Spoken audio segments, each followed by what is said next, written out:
Welcome back to Delta Green, everyone. This is cosmic horror. This is the end of everything. This is the slow deterioration of the agents' minds and bodies and souls to oblivion. Though everybody so far has been very lucky and kept all the body parts, because every time you've been severely injured, you've passed your constitution checks. So good on you. This show is rated R for cosmic horrors, and we have seen plenty of... Come on, gang. What are the worst things we've seen so far in terms of The horror? night floors. The night floors? The IOPA. The IOPA? Men in tweed suits. Men in tweed Mundane suits. traffic collisions. Mundane traffic collisions. People in flat caps. Dodgeball. The dodgeball is the team mascot and is absolutely not to blame for anything. If anything goes wrong, it's because you didn't play with the dodgeball enough. It's the ooey gooeys too.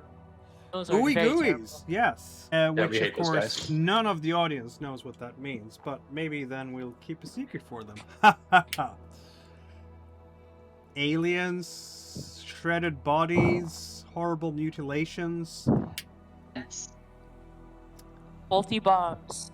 One interesting feature of this campaign is that we've gone this far, and I don't think you've found a single Mythos tome yet, which is fun. Oh, what? What? A What? horrible book that you could read and learn things that will break your mind even more. Oh. I must Also- have it. Oh, so a biology Oh, no. textbook. I'm the one with the Also, a biology textbook, with yes. the fat phone that I haven't called yet. I want the unnatural books. You do, huh? Do you think the frat has one? They have to. Okay. I need to call them. Z-Cell, do you want to should call introduce her. yourselves to our amazing audience? Hello, this is Coach. I am Agent Adrian Follis.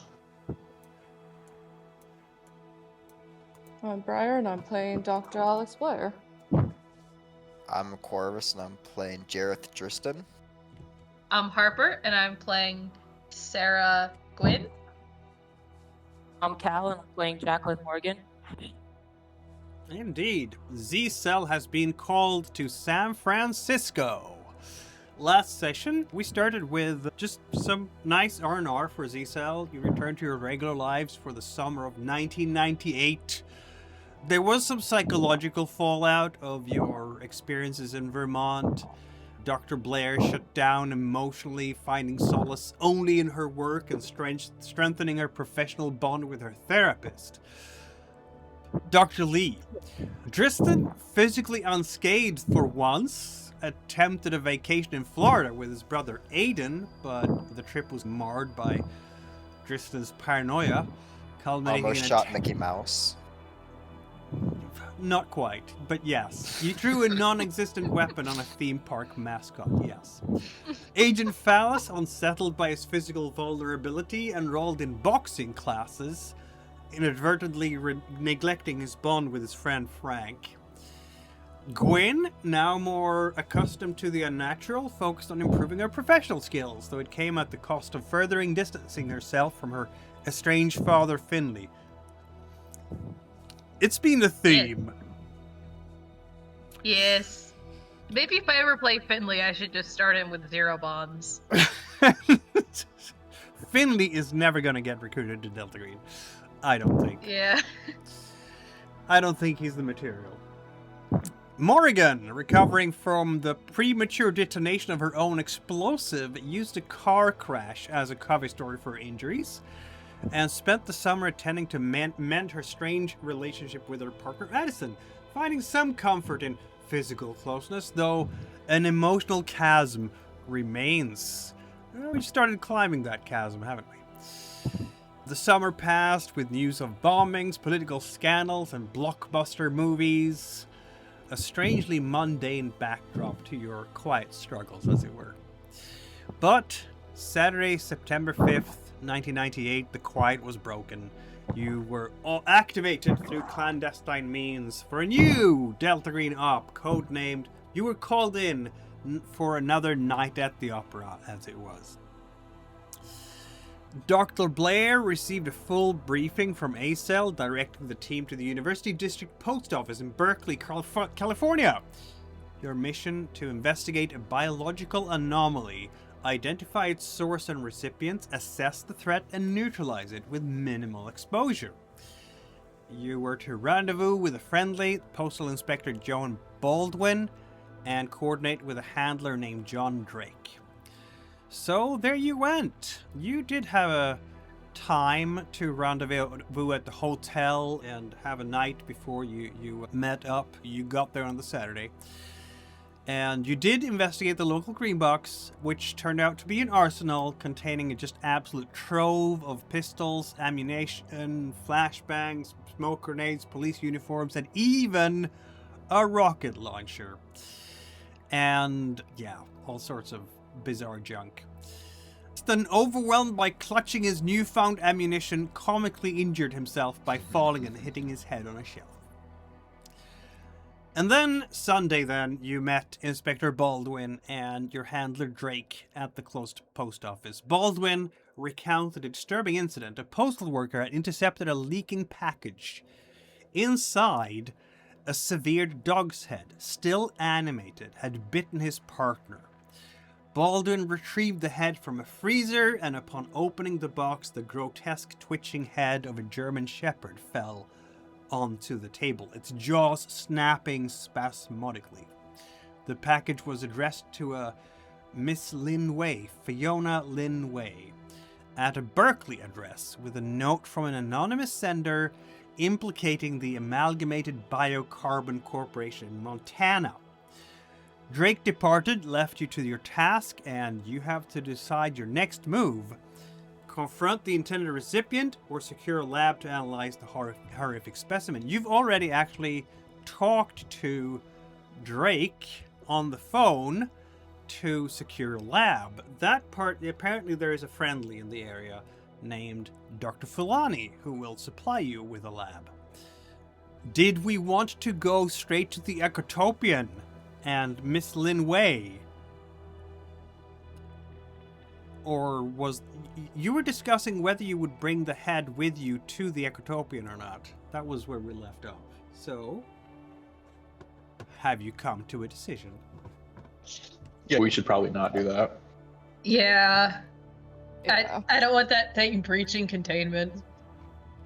How's it gonna breach containment when it's just a head? What if it grows spider legs, like in the hit movie that I may have seen? A thing. Where there's a will, there's a way. You've seen Pirates of the Caribbean, right? Where that dude gets his head blown off, just grows Yeah. crab legs, and yeah, Oh, is it- that's I hate the thought of that. We should check if this So- thing is healing. not it. Nose goes. Touches my nose. Doing that too. Oh, Blair, I'm not very good at yeah. science. It's probably your call. Sounds to if me there's like a- we're going to the Ecotopian without a head. Yeah, probably we good, also have yeah. to check if the head is healing. Yeah.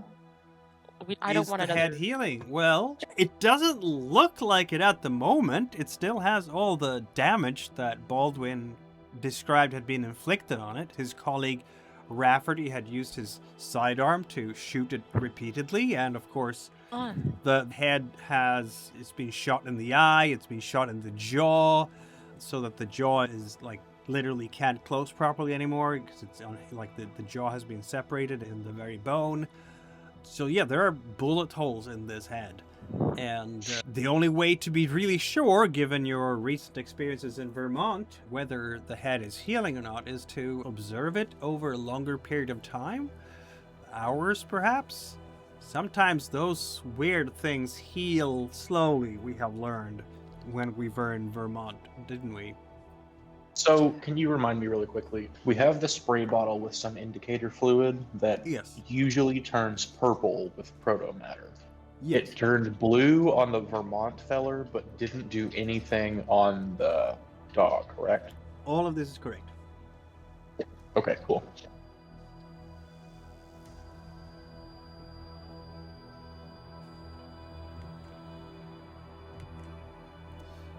So did we want to stay and watch if the head is healing, or did we want to go to the Ecotopia?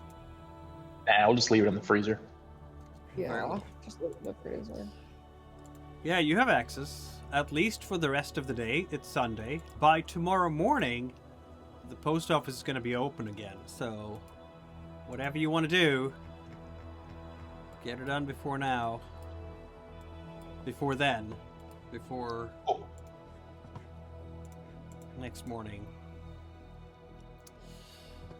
Alright, we're going to the Ecotopian. Yay. Yay. That's totally not gonna end bad for us at all. Probably not. No, I'm sure it's going to be fine. I can't imagine it would. We're going to the campus, well, close by the campus of University of California at Berkeley. UCB. This is an area where all the academics in the world feel right at home. Quite bohemian, quite dense with students. It is, in fact, mid-afternoon. It's San Francisco in September. It can't be that cold, right? It's going to be decently nice. And in this block, as you're coming up here with your vehicles, you will notice that it's about 4 blocks down to the actual campus. People around here, very studenty atmosphere, very academic, I'm sure people are into the arts a lot around here. There's going to be a theater, there's going to be a secondhand clothes store, lots of bookstores. The address for the Ecotopian itself, on the bottom floor there's like a health food restaurant called Eagle Roost and an espresso bar / bookstore called Baylight's Books. And the Ecotopian is supposedly on the 2nd floor. It's like just up a flight of stairs. And you are all dressed not at all students. Yeah, we should probably formulate a lie as to why we're here investigating. We sure we should change first before we got in Or here. are you dressed not at all students? I have no idea. Because you have done most of your investigations as Honestly, like official FBI agents, except the last one. So I don't know how you're going to approach this, with flashing badges or there's something a friendly in the area, so I don't think we need to be as overt with this. Yeah, there's a friendly in the area. No don't know badge that- flashing needed. I'm And addressed if- normal. And if we We go might in have to- there flashing badges, we'll probably scare the person we're trying to talk to. Also, the FBI doesn't know we're here. So, I do imagine this will end up in Montana eventually, so we'll probably need some sort of cover as to if we're going to visit the lab, why we would need to, I don't know, Department of Energy yeah, or no. some nonsense like that. Well, yeah. The friendly will know that Yeah, you I'm have just clearance. normal. That's the point of being a friendly. They know enough to not ask any questions. When a friendly gets contacted by Delta Green, they might not even know the name Delta Green. For their security, probably not. But they know that you are on very special assignments, and they know enough to go out of their ways to secure whatever resources they can help you with. You don't need to have a very complicated cover story for a friendly. But that's Dr. Fulani, who's going to help you with the lab. Now we're talking about Ms. Fiona Lin Way of the Ecotopian, who has definitely not been designated as a friendly by Drake at the very least, but is the supposed recipient of the weird package. I'm just gonna say it. The person in the letter wrote like they knew this person, so I don't think we need to approach this from a cover story. I think we can just go, hey, we got a package sent for you, and there was a head in it. I don't even necessarily think that we should tell them what it is, but we should be like, hey, there was some evidence that implicates some weird no-goodery from whatever that lab was in Montana or whatever. And if she's, oh, is it like a severed dog head that's still animated? Then that's a bit of a red flag. But yeah, she might have an idea as to who is sending her messages. She might have an idea as to what's going on there, but we should try to gauge just how much knowledge she has of it without playing too much of our hand. Got it. That being said, the friendly, we can let them know as much as we can, and if they're in close proximity to Dr. Lin. Judging They're on by the campus. phone number, it's actually a different zip code, a different area code. Okay. I thought they were close to campus or something like that for some reason. Nah, not really. Dr. Fulani is a professor of anthropology at the UCLA. So Okay. she's not even in San Francisco. But she has connections in San Francisco that she will apparently, according to Drake, be ready to pull for you. Okay, and so we're here to speak with the friendly or with the contact right now? Ecotopian is not the friendly. That is Fiona Lin Way. We have two different names here, my friends. We Copy. have... That would be a bit difficult for us. Yeah, I know. Dr. We Nadia remember each other's Fulani, names. friendly. Yeah, I almost introduced myself as Talbot earlier. Okay, I can't even remember my own name. I think I feel. But yeah, I think we should maybe speak There we with the go. friendly These first. two, Not friendly, these two names are suspect first. for you to keep track of and keep separate, so you don't approach Miss Fiona Lin Way as if she is a Delta Green friendly, and call Dr. Fulani as if she is getting a weird package, because that will be very confusing for both of them. I do think we should speak with the intended recipient first, though, just to see what they maybe know.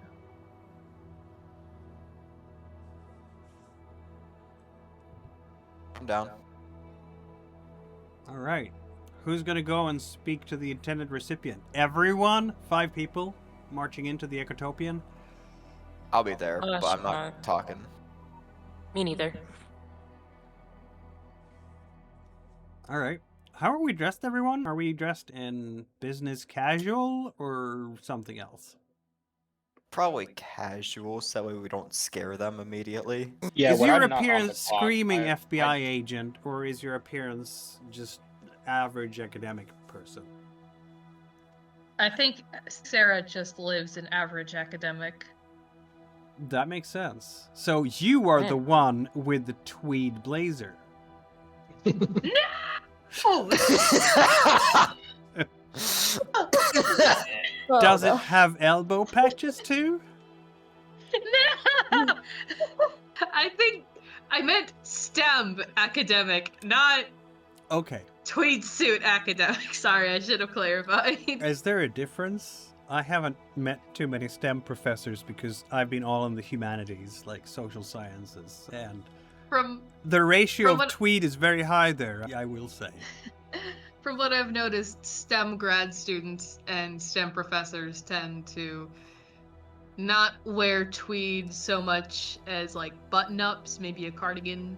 Yeah, that's common in the Um, social sciences as well. In fact, yeah. blazers are few and far between in humanities. They're more sweaters and such, yeah.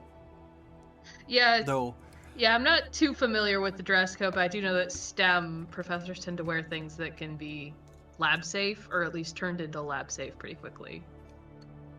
yeah, that makes sense. I always went with a blazer, not tweed, specifically out of respect for my students. But anyway, so we're all going up to the office then, the Ecotopian office. Sorry to answer a question from earlier. When I'm not on the clock, I just wear like fairly regular street clothes, jeans, hoodie, sneakers, and that's what I'll be wearing now. But I did pack the suit for the trip just in case. Very well.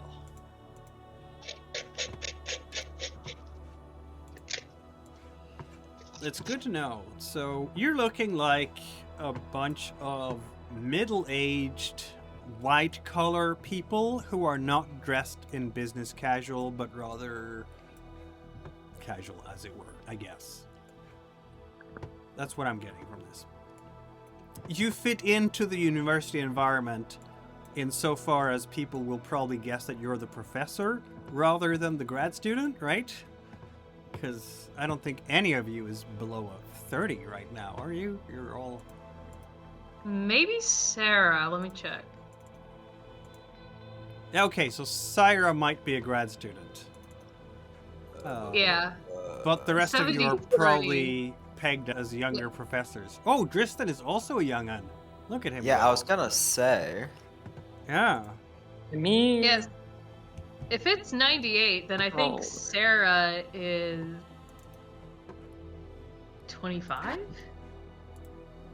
Yeah. So this means that we have 2 grad students and 2 younger professors or postdocs, together with Blair, who is clearly the tenured professor by now, because she's the oldest. Blair, you're the oldest. You're like so old in this group, aren't you? You're Yeah. a grandma. Basically. She's old enough to be Sarah's mom. Or sorry, Oh. Dr. They are old enough, sorry. Yeah. Yeah, she is. No word of a lie. All right, we are getting into the office itself. You are scrambling up the stairs. It's a fairly narrow stairwell that goes up to the 2nd floor where the Ecotopian is. The Ecotopian itself, it's basically one large open office space. Lots of desks around here. Apparently they have some funding given all the computers and desks around here. Though the desks do not look the way they would in a high corporate skyscraper office, very shiny, very new. Rather, they have bunched together whatever leftover desks they could find from friends, family, and back alleys, including plastic or wooden or what have you. So it's a general mix of tables. They have a bunch of computers here. It's 1998 after all, and if you're publishing a fanzine, you need computers to write on. Probably a couple of electric typewriters as well still. It's a well-lit place here. Large banks of windows and skylight. The walls are just lined with filing cabinets. The floor is filled by these desks. They're piled high with computers, bric-a-brac, loose paperwork. The walls are plastered. There's Greenpeace and Earth First posters. There's plants on the desks and on the filing cabinets.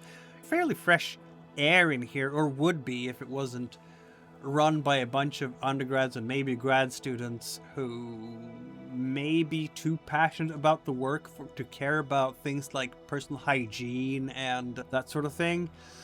And the desk nearest the stairs, there's this young fellow right there by that desk. And he's gonna look up as all 5 of you come in. And he has glasses, nice round glasses, 90s style, a short beard. And he's looking up there and, he has a box of, like, takeout wok noodles standing on the desk next to him. And he's just patching up, like, going over with his napkin over the mouth really quickly. What can I do for you guys?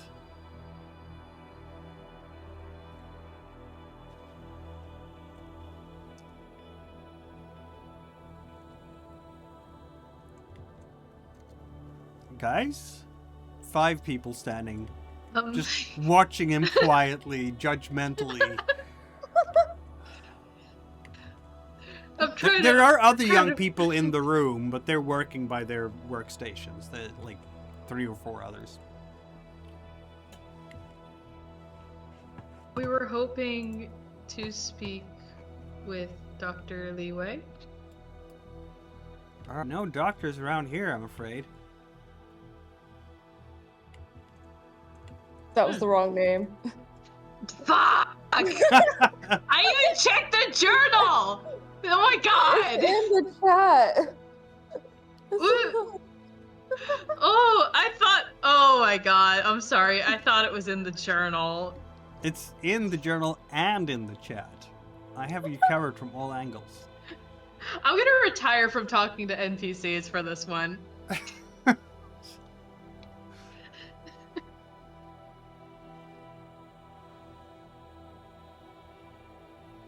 Are you guys lost? This is the No, Ecotopian? Yeah, sorry. I'm logging in right now. I've been on Discord, and the names are not posted on Discord. Oh. No, we're sorry. We're looking for Dr. Finley? There's no Dr. Finley here. Nope, I pronounced that wrong. How do you pronounce that? Are you also, like, handler asking player now, have you looked in the chat, the Foundry I chat? am looking. I forgot how to pronounce it. Do you mean So Fulani? far, we have had a Dr. Linney, a Dr. Finley, and I have the names right there. I'm not good at pronunciations. Do you mean I should have been Fulani? speaking. There is a Dr. Fulani who is the friendly, Yes. who is the one who is specifically not on the Ecotopian. And then there is Miss Fiona Lin Way, who is the recipient. It says right there. I tried, and then I'm done we all trying failed. too. Shall we try this again, ladies and gentlemen and others? Yes. Okay, so what do you say to the young man? This whole operation fails on Z-Cell being unable to pronounce the name of the subject you want to talk to. Meteor strikes and we all die. Yes.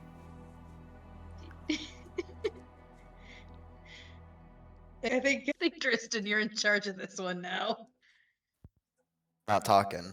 I call dibs on not talking, so Y'all y'all the smart ones. Y'all the smart ones. I'm the meathead that just deals damage. Have fun.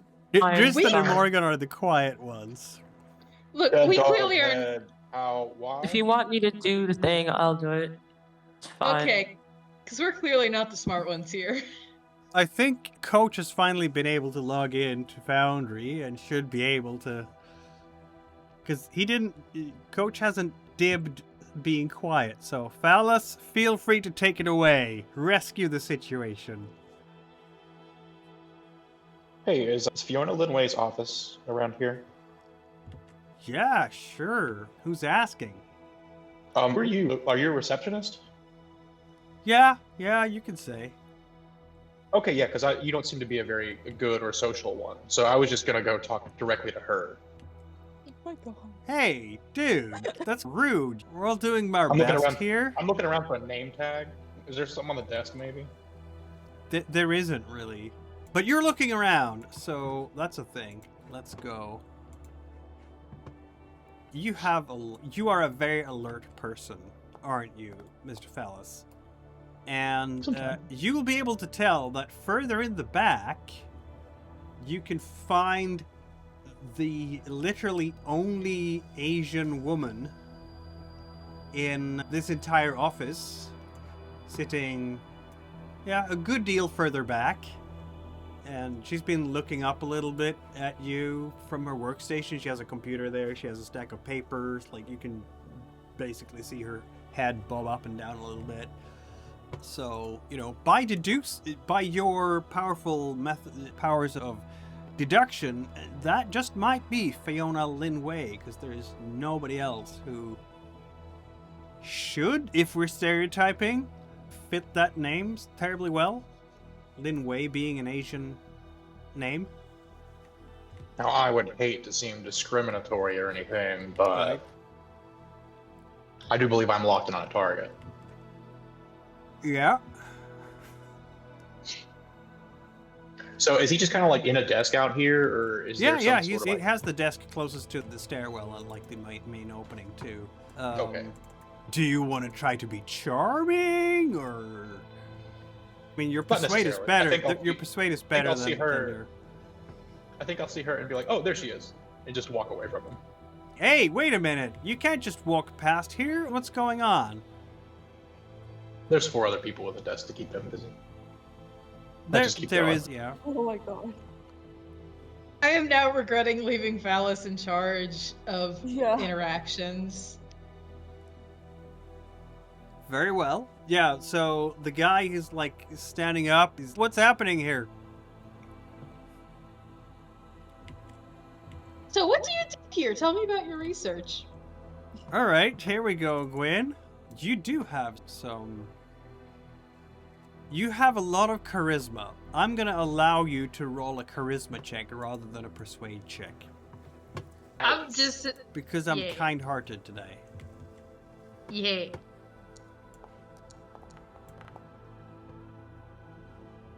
Nice. I roll, know. Quinn. If Gwyn knows anything, it's that grad students and graduates love to discuss research.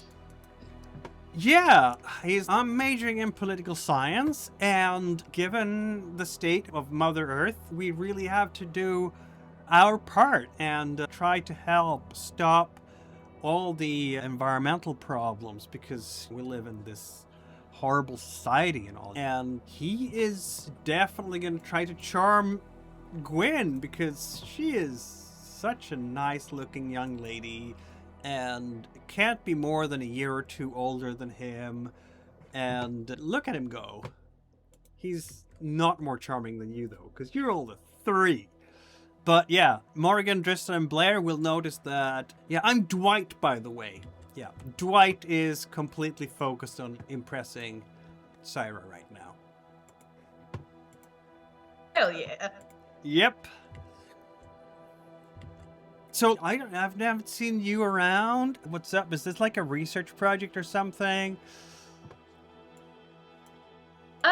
Yeah, I work in a lab for toxicology, and we just had some questions for Miss Lin Way, and just thought we'd come over and ask. Yeah, cool. Okay, cool. Yeah, I'm sure she'll love to talk about that. And he's gonna try to keep talking, to keep Gwyn right by his desk.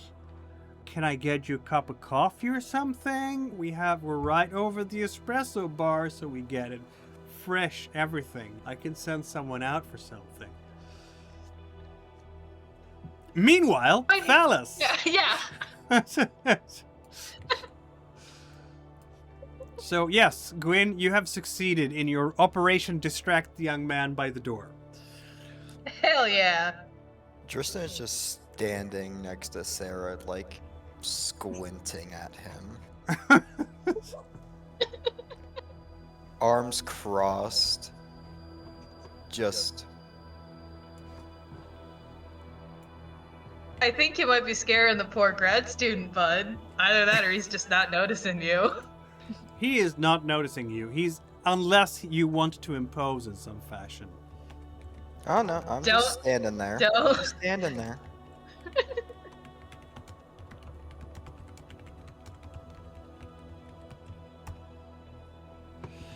Meanwhile, Phallus, you are going up to Miss Lin Way, aren't you?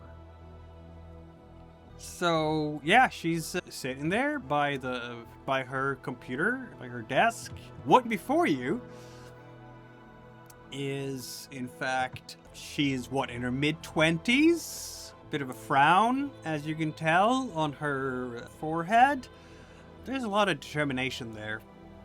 And she's dressed in... She does have a blazer on, but otherwise jeans basically, and a comfortable t-shirt, I suppose, under the blazer. So yeah, she's looking at you. Yeah? She says that you come up, fellas? I'll extend my hand to shake it, and I'll be like, Fiona, I presume? Yeah, that's me. She's gonna stand up and shake your hand. I'll give her a big smile and say, Xander, this Xander. might actually be a little forward, but I want to have a conversation, and would you be willing to join me and some of my associates out for lunch or something? No, she says with a question mark. Sorry, I don't know you. What is this about? Why would I just go for lunch with a bunch of strangers that I don't know anything about? We're putting together what might end up becoming an article on ethics investigations in biochemistry. Okay, who are you working for? Do you have a business card? No, so that's the thing. We're with a student organization, and we're attempting to get some funding for a grant and just get some eyes in the right direction. We just wanted to know, first and foremost, if you just had time to sit down and have a conversation with us in somewhere a little less formal. Roll your persuade, sir. Let's see how manipulative you might be today.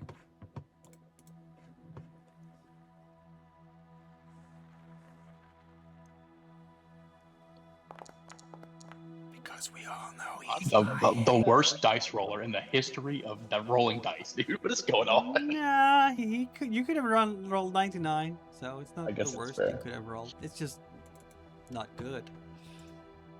Yeah, she's gonna be like, okay, student organization? What? Which student organization? There's a lot of student organizations. She still has her guard up, you can tell. Like, she's defensive.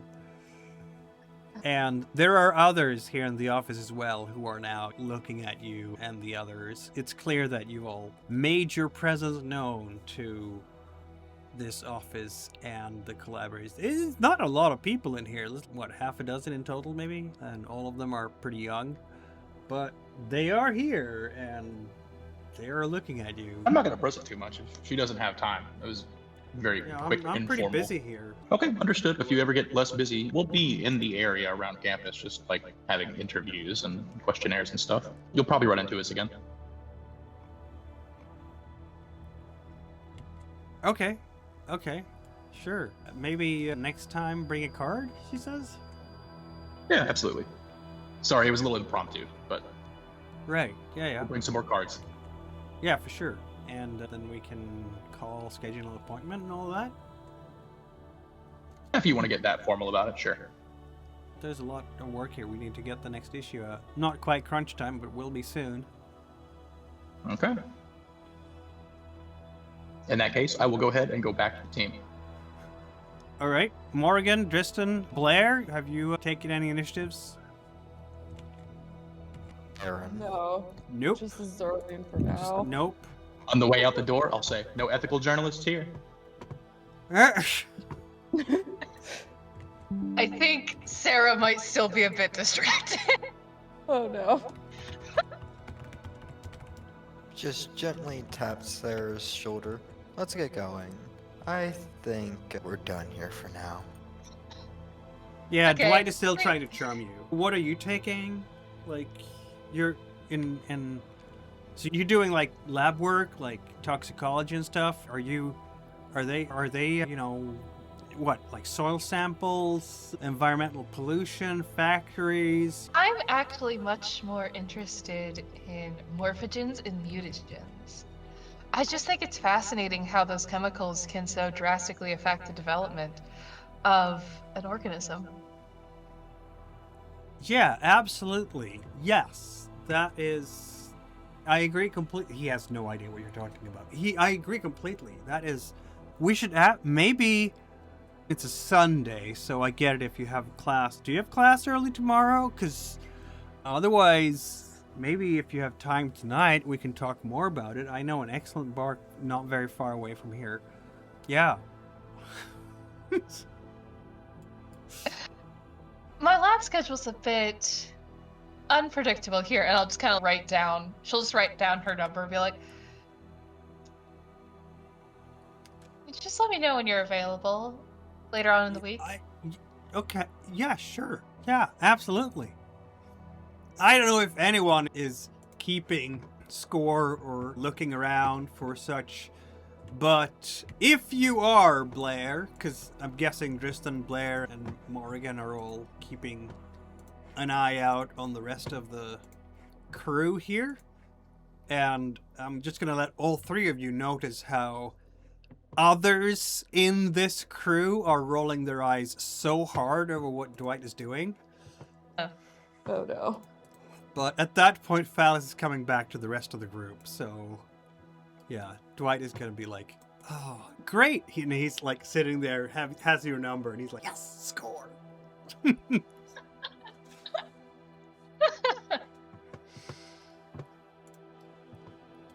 So, we're back outside again. You haven't been able to speak to Fiona Lin Way yet. Didn't come up with a good enough excuse, it seems. Yeah, she was too busy for a story. Yeah. You still But do have the number to... We have. Yeah, go ahead. I was just about to say we do We might have a contact in the building. Yeah, that is better. Dwight! Got that one pretty easily. You might be able to schedule a rendezvous after hours. Leave a door unlocked. You might be able to sniff around a little bit. Yeah, or maybe just like bringing lunch into the lab too. That'll work too. I'm mean, but I'm not that mean. Let me see. So, based on, she didn't really have any follow-ups or any questions. She didn't seem, I don't know, it seemed like just pretty straightforward answer, face value stuff. So it doesn't seem like she knows too much. It just seems like working for the paper, she's a good vehicle to get the word out, which is probably why she was the contact. She might have some knowledge, but... I think we contacted her to get access to a lab. I think that's the reason we asked for her. Huh? Because we had contacted our handler to see if there was any friendlies who had access to a lab so we could use it to study the head. Yeah, I wasn't talking about the friendly. I was talking about the person that we just talked with. It seems like they don't have any knowledge over the situation. It just seems like they may have been a vehicle to get the word out since they work for the paper, is what I was saying. Oh, is that not the friendly? No. Oh my god. For the fourth time, the Miss Fiona Lin Way of the Ecotopian is the recipient of the package. Oh. Dr. Fulani, who is not here, is the friendly. Oh. So Polani means friendly.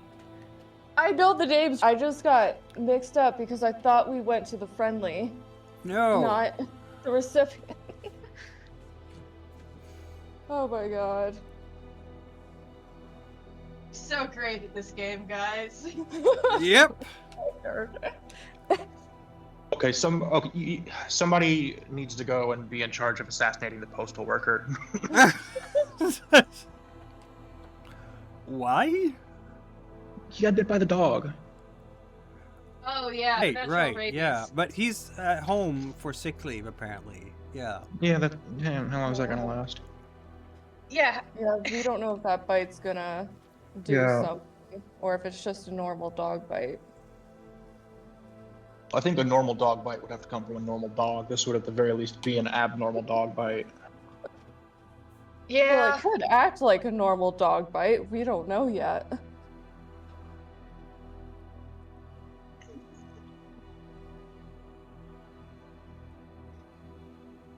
Oh, No, man. that thing did not seem to act like a normal dog. It did not want to play fetch whatsoever. You If we did didn't get its bite rabies and shot. didn't want to let go, so tug of war at least? Yeah.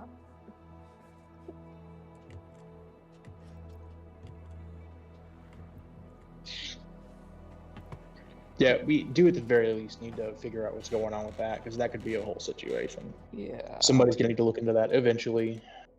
As far as this lady's concerned, I don't really have any reason to think that she would have any more involvement beyond just being the vehicle to notify people working for the paper. But unless you want to tighten some screws and try to get a little bit more insistent about a meeting or something, we may as well just start driving somewhere else, whether it be to the friendly or figuring out how we're going to get to Montana.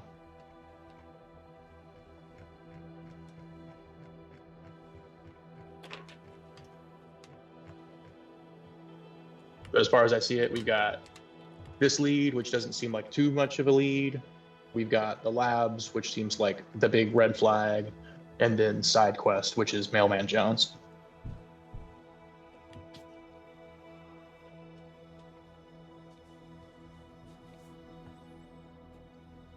Z-Cell?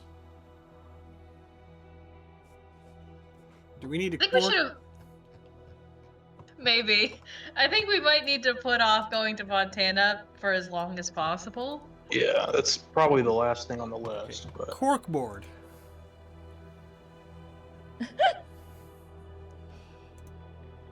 we have... What did you say again? Let me put up the sticky notes to make it easier for everyone.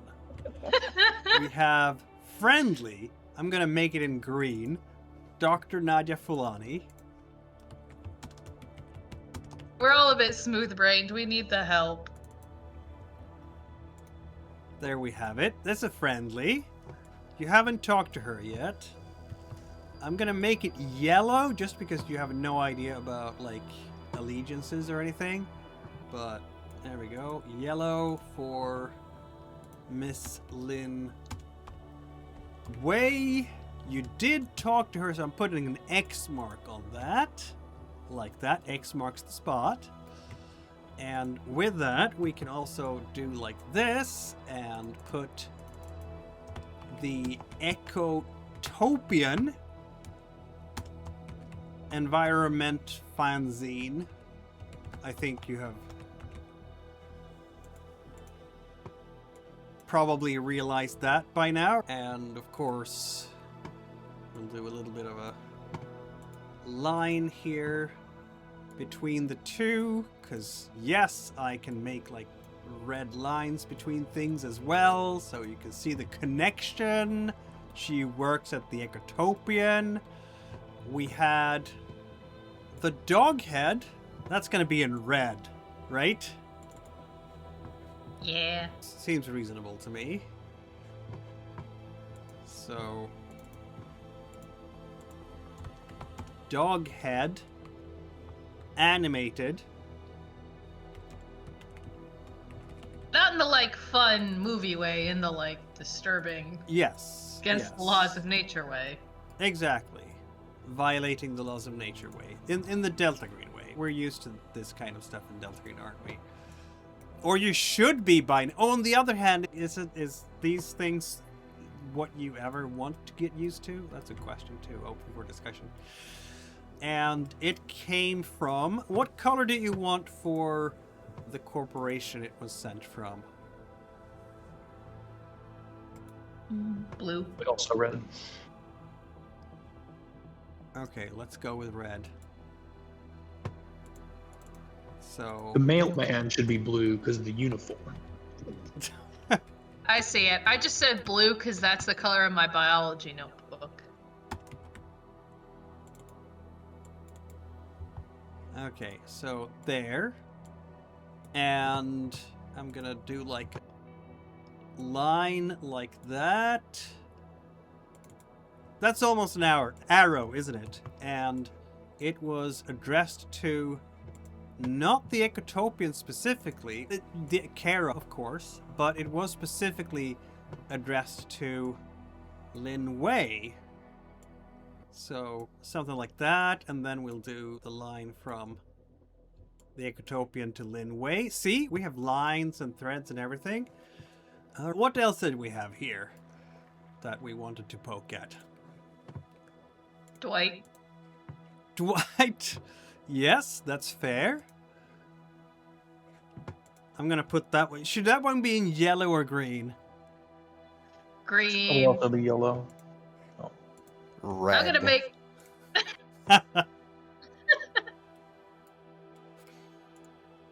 Thinking faction based here, so we got Doghead and Amalgamated Biocarbs. We got the Ectopian, Lin. We got Dwight, Okay, and then we Dwight. got a green friendly, and then we got the blue, which is the form for the mailman. Dwight, who you've also spoken to, and of course I'm gonna make a connector here, just like with the others, from the Ecotopian to Dwight instead. I think we should make him a friendly at the end of this. Okay. As a biology-related major, I feel an obligation to traumatize every non-biology-related major I come across. That's And if I'm he sure you survives. absolutely want to sit down with a Pol Sci major who is focusing on environmental issues. I'm just saying, we've explained things to we explained how to dissect a human being to an architecture major, and he hasn't spoken to us since. Oh my god. We went into a lot of detail, especially with the lower portion of the body. So, yeah. Here is the note and the post office label. What else can we pick up from this, if anything?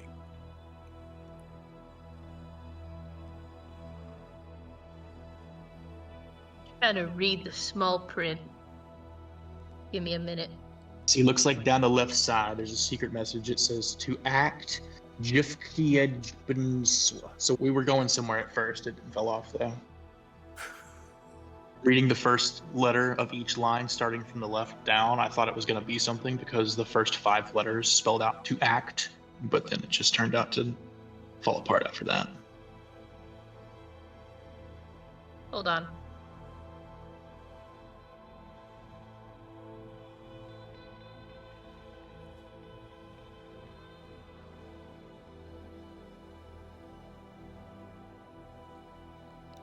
What if it's like a code or a...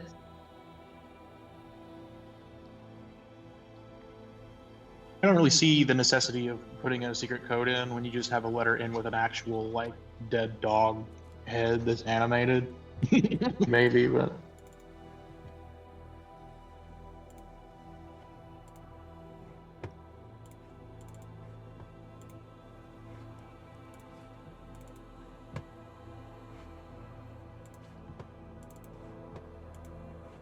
So yeah, it looks like she's only being involved because she is acting to expose things. Now it looks like she's worked with this individual in the past, but ultimately, outside of it being sent from the reservation in Montana, I don't really see too much in there. Yeah. So I should can't we zoom in add, too much on it. should we add the Blackfoot Reservation? That's just where the lab is, right? Yeah, it's on the Oh, directions, yeah, it so- is on the Blackfoot Reservation. This is true. Yeah. I guess I'll research the address it was sent from. Oh, it's a P.O. box. Okay. Should we look into who the from is? Like the sender? It's Thomas Ironshirt, so yeah, we can do what we can. Look into that.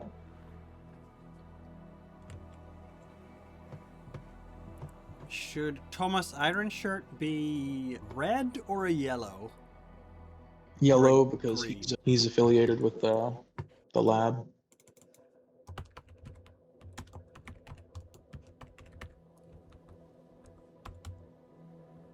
All right, Thomas Ironshirt, who is in fact affiliated with the lab somehow.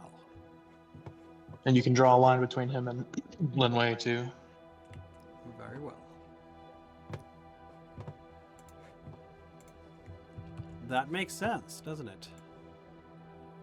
Seeing as it was addressed to her specifically.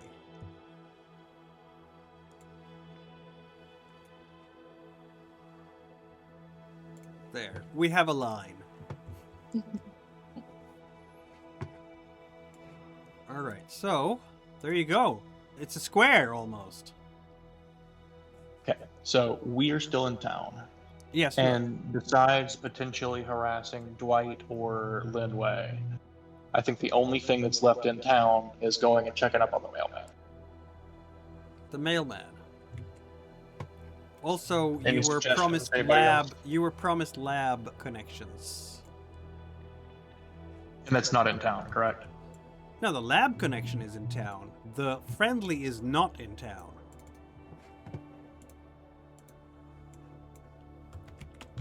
It's nothing to do with the lab connection. So, she is going to set you up. That was what Drake said, that she can set you up with lab facilities at the university. So the friendly who is not at the university can set us up with lab space at the university. That's correct. She's at a Okay. different university in Los Angeles. Okay, so getting back to it, here in town, the only thing left to do here in this town that we are in is talk to the mailman. And And doing use lab the work. lab. And doing Yeah. lab work. If that's what It's a you different university. Yes, that University of California, Berkeley is in San Francisco. It's this town. It's this city. Okay. It's literally the one that's 4 blocks down from the Ecotopian. But this friendly is there. She's not there personally, no.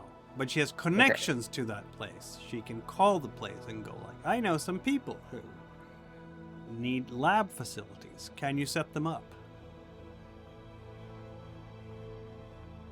Then do we want to call her or meet with her before we do that? We should probably call her just because she's far away. Yeah.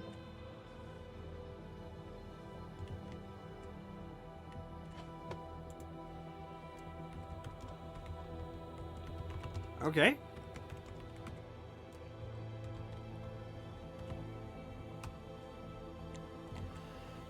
All right, let's go. Dr. Fulani.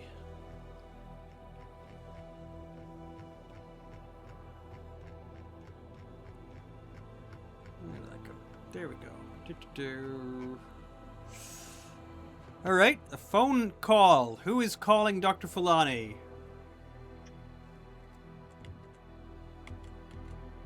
I'd suggest I'll do either. it, Okay. I guess. Is there something going on? Are you guys not down today? Did you actually? Sorry, I was just talking. Were you unable to hear me? No, I have not heard Oh, pretty much sorry. anything from anybody all session, if I'm being honest. Sorry. Sorry, I was just saying, maybe Blair or I should call since we're the two with science experience. Cool. Oh, yeah. Because we didn't hear you on that. I didn't hear it. Oh, sorry. Yeah, I think my mic's being routed through my laptop and not my actual headphones. No. I'm trying to work on that. But you come through clear and fine, yeah. Yeah, Okay. now you are at least. Okay.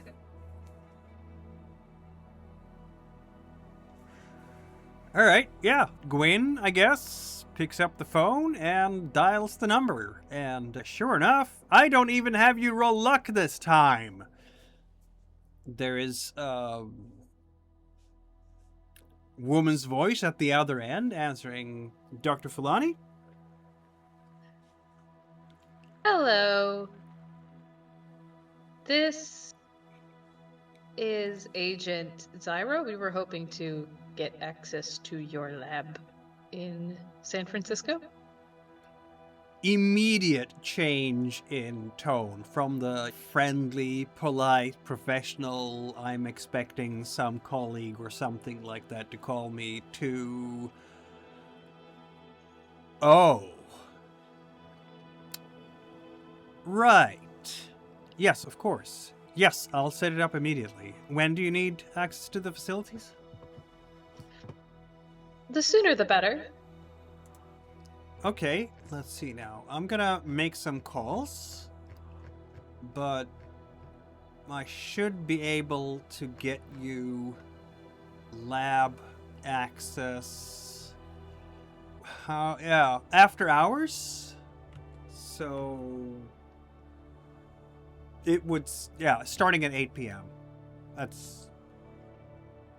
You're not gonna blow anything up, are you? Of course not. Very good. Okay, so I'll set it up for you. Thank you. Where is a good place where a key could be dropped off? Do we have a hotel room yet? You do, yeah. Oh, okay. Then I guess outside the door of the motel room. Very well. I'll Give the number. I'll set it up for you. Thank you. I'm in LA myself right now. Do you need my assistance in person in any way? No, I think we're good, expert-wise. Thank you, though. Very well. Okay. Best of luck, and I'll keep this. And here's another number, which is also a number you can reach me at in case you need to. Thank you. Good luck. Thank you. Bye. Bye now. Bye. There's that slight tremor of I'm very nervous about how this day turned out on her voice. Yeah. Oh. Give her a break. Just wait. Just wait. Just wait, exactly. Yeah. So yeah, you have a bunch of hours before you get access to the lab. What are we gonna do with these hours? You have a full like Sunday afternoon plus supper, like dinner time, and then you'll have access to the lab.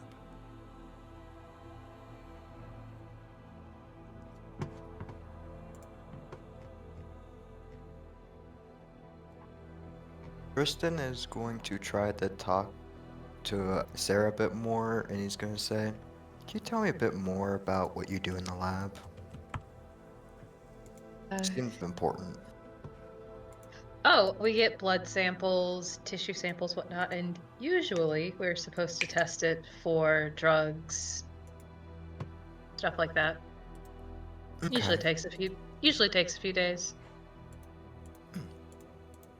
Anything else? Anything that you want to talk about? What you do? Anything that you learned?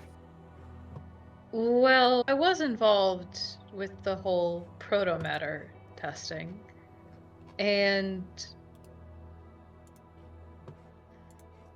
I did learn that one way to extract it was to expose it to a lot of T cells, but that did result in the death of pretty much every test rat we used. So Hmm. if we want to try to extract, if we suspect that this might be protomatter or protomatter adjacent, then we could start there as a way to isolate whatever is affecting the dog head. This one didn't turn colors at all, from what I remember. I know, No. but the last stuff we tested this with turned blue, so there might be more variations out there, and perhaps some that don't even react to the testing. Perhaps whatever's making this now knows that we have a tool to identify it. And hear me out, maybe this is a weird one, but what if that dog just does that? I don't think dogs just do that. I think, like everything else, when they die, all of them dies. I don't think the head can survive independently of the body. This doesn't seem like the death throes and the body's last twitching. This seems like false life. And even if this is the death throes, it's been going on for a while.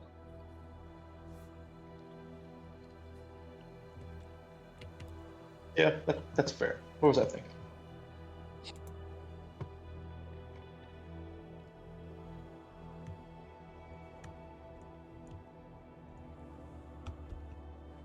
I'm sorry, can you repeat the question?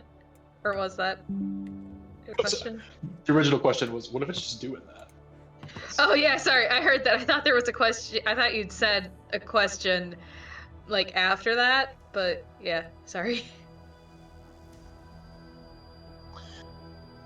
Short of sticking around in town to potentially run into Dwight or Fiona, is really there anything worth doing?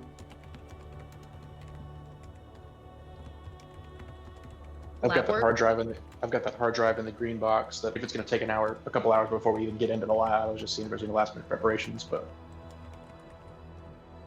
Yeah, maybe we could give that hard drive a look. yeah, I'll go ahead and plug it in. If we have a couple hours at the motel room, just hanging out. You do. It was English and Spanish, right? Yep. Thank God for the internet. Should be able to find some sort of English-Spanish translation dictionary, and I'll just make a little Word document. The internet And- was not that fancy in 1998. I'm sorry. Okay. It really wasn't. That's fair. This I'll is make a Word long document before... as I go through it, and I'll pick up an English to Spanish Yes. dictionary, and I'll make a little cheat sheet. And I anytime I meet a was new there. Spanish word, I'll look it up and add it. Very well. Okay. Yeah, it's gonna take... it's gonna take a while to... But I guess you can do a first browsing of that phallus. So phallus is working on the hard drive that you found in the green box that may or may not have anything to do with this particular case. Meanwhile, what is everybody else wanting to do?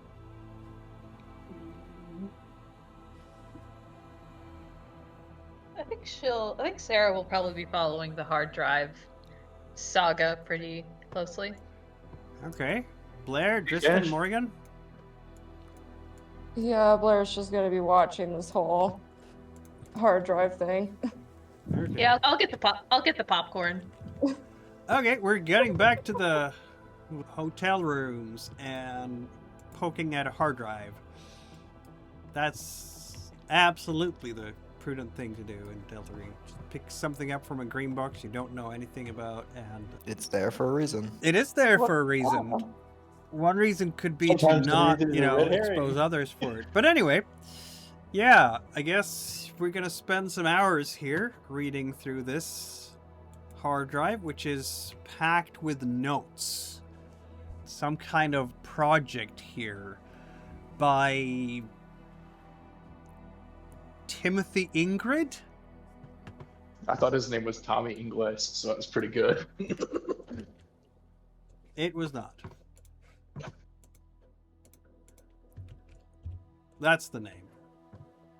It's a really weird name to me because Ingrid in Swedish is a female first name and definitely not a surname. But I don't know. I didn't write this piece. This person, has been working on pre-Hispanic folklore and mythology. And there's like a journal about the travels in the Americas, really, from Nevada all the way down to the southern tip of South America, with all sorts of tales and legends from local experts on the region. And it's going to take you weeks to study all of this, to learn all the knowledge that Mr. Ingrid has. But I can tell you that there are some oddities in here. It's folklore, but it's mythological things that might be interesting to you. It has a mention about an IAPA, for example. Oh boy. Yeah. Oh no. But Delete so, that file. And what I'm Ingrid gathering is, like- Mr. Ingrid is completely convinced that there are otherworldly presences in the American South. Yeah. No shit. Apparently, seems last mostly entries, centered- if we're just jumping to the last part of this diary, he is talking about dabbling in strange powers and contacting bizarre monsters. And then the text ends. Maybe I'm he sure that succeeded? worked out so well, you didn't have to read anymore. Maybe just he saying- succeeded? I'm Yeah, just could saying be. it sounds like natural selection. I think at the very least it's worth checking out in my downtime, but from what I'm gathering, it sounds like Nevada and south, whereas Montana and the reservation is a little bit too far north to be involved in the studies. Yeah, there's no mentions of Ecotopians here. There's no mentions of, you don't have any explicit mention of dog heads or anything like that in this one. No. Again, it's one of these items that turn up in green boxes, and they had relevance for some kind of other Delta Green op. You don't even know when or how. Could have been 2 years ago, because it's a hard drive, so it's not going to be 20 years old. Yeah, that's fair. But it's not even going to be 10 years old, because there were hardly any hard drives 10 years ago. 1987. We had everything on tape decks. I remember I was there with my screwdriver to make sure that the head of the tape the tape recorder could read the tapes with all my computer games on them. C64, yo! Anyway. The epitome of science and technology. The loading times for those games were like an hour, so I got so much reading done. It was on one, I was sitting there with my Tolstoy or whatever I was reading, and while the loading screen was going on, and then I got to play for 15 minutes very gloriously. And then there was another loading screen that took another. Anyway, yeah, so it shouldn't be very surprising if Mr. Ingrid's diary and notes around this project that he was doing has no obvious connection to this case that you're currently on. Cool. That settles my curiosity. That it does. But yes, you can definitely use this as studying the unnatural in a downtime between ops. Neat. All right.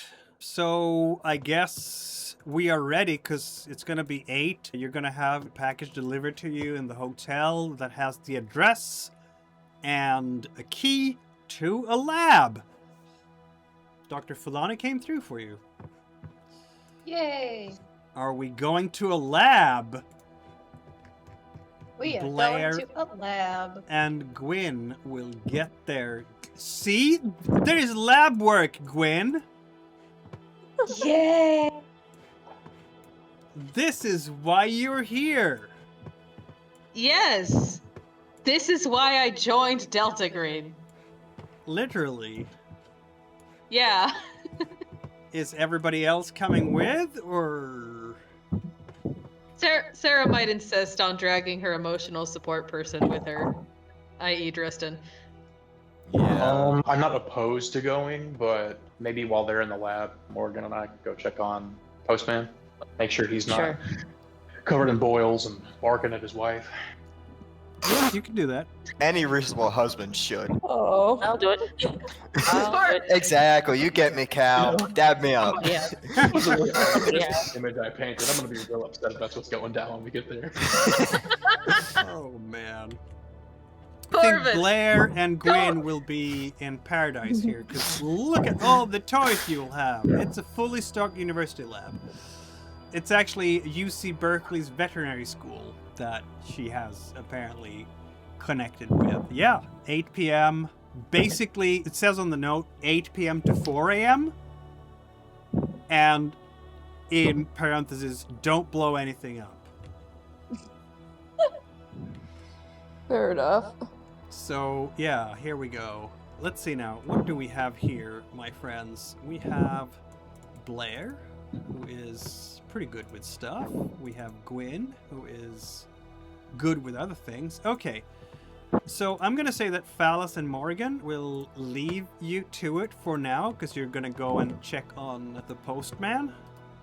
The postal inspector is not really, he's an inspector, not. Which means that he's law enforcement of sorts. But, yeah. Justin, are you staying with... Yeah, you had to stay with Yep. Staying as the emotional support person. emotional support muscle. Yep. Yep. I'm the goes where- meathead. All he right. goes where I want Like, him I to. suppose meathead number 2 has to go and check on a postman. Exactly. Now, since you're going to do lab work, I am assuming that we have retrieved the head from the postal office, because otherwise you can't do much of any lab work, can you? I assume I'm holding it until they're like, give it here or something. Oh, that makes sense. You're doing a wonderful job. Don't worry about it. Yeah, it's lying Thank there you. on the table, and its jaws are writhing, its eyes rolling, just like before. There is no sign of any difference in activity at all. It's just tirelessly biting, rolling, tongue lolling back and forth. Between the two of you, Blair and Gwyn, you can determine what it takes. And don't just looking at the cuts at the neck here, this thing has been removed with a surgical saw. Definitely.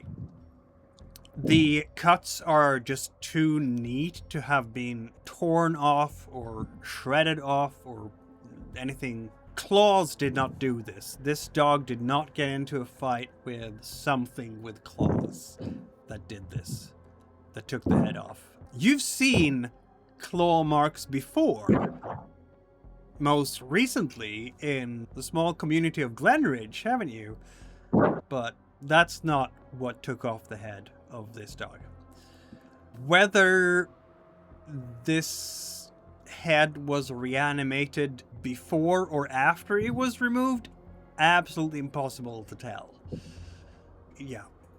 Is reanimated the right word? Kept in stasis? I don't know. The brain, as we're all wearing protective gear here, aren't we, Dr. Blair? Is Gwen a course, yeah. doctor yet? No, I think she had plans for it, but never really panned out. It got, sidelined. Yeah. All of you have your protective gear, you have mouth coverings, you have your protective glasses, plastic glasses, all the things that you should have. Nice rubber gloves. You have your tools you can poke around with, including tongs and samplers, so you can collect samples and all the things. And you can quickly identify, I don't know if Dr. Blair's taking the lead on this as the senior medical person here. Yeah, I'm assuming so. Yeah, so you can... Are we doing this like autopsy style, where you have tape recorder? Because it's 1998, so it's not like a memory bank that you will record into, but it would be like a mini cassette thing that you click to record your autopsy findings on, or are we just writing things down on a pad? How are we doing? Professionals would, if you're doing a professional autopsy, you would record it on a small cassette. I'm assuming a cassette would be easier, especially since we're gonna need to pay attention to avoid Yep. being bitten or something Yep. like that. That makes sense. You can see the brain of the dog exposed and severely damaged. You can even dig out the rounds from this. It's tricky because the damn thing keeps moving. So even as you are digging around in this dog's head, you're gonna cause more trauma to the tissue, both the brain, muscular tissue, other tissues, because it's not lying still. Doing an autopsy on something that's still moving, huh?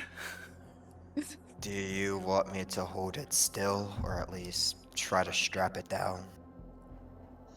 Yeah, but if you think you're gonna get bitten, just back out of it. There's an option that's messed up to say. Remove its Just- teeth.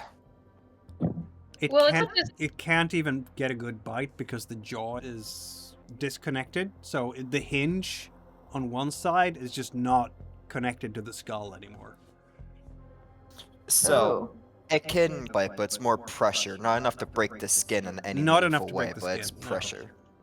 Okay, so he would just hold it down for now, Yep. like making sure to hold the mouth closed, Mhm. and like on the head, near the eyes, behind the ears, keeping the mouth closed, and he is putting just a bit, I'd say 20 to 30 pounds of pressure on it, just to keep it from moving and jolting around. I think Sarah's gonna insist that you wear gloves. Yes, Yeah. I Something assume thicker than Sarah walked him nitrile. through proper PPE Yeah. because he is dumb as a box of rocks here. Yeah, That makes Sarah. sense. Sarah will turn you inside out if you walk into a lab without PPE. Yeah, he's dressed up, like, he's dressed up in PPE, wearing gloves, the mask, the whole thing, and he's just holding the dog down. Good. You will be able to retrieve after some struggling here, because it's just a matter of time, right? It's if you want to roll for this, you can. That would speed up the process, but you have a lot of 8 hours to work this, so it's really up to how precious your hours are.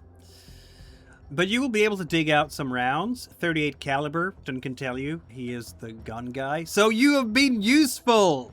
Aside from holding things, you can provide information. Yippee! I'm not just the muscle here, I'm the brain. Yeah, you could identify them as 38 caliber rounds, which is completely consistent with the postal inspector shooting this thing several times, as Baldwin testified to you. The musculature has been severely damaged, but the muscles keep functioning anyway.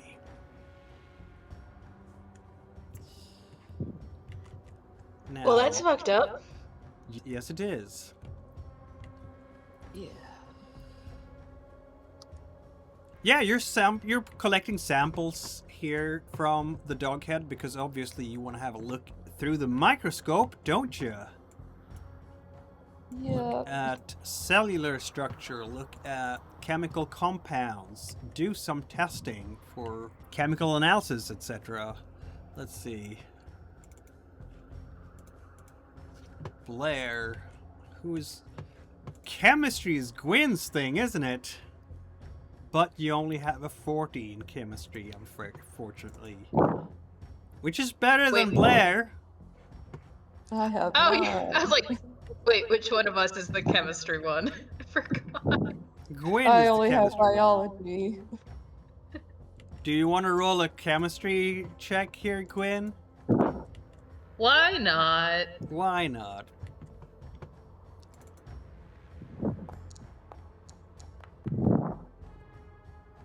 Look at you go! That's a failure!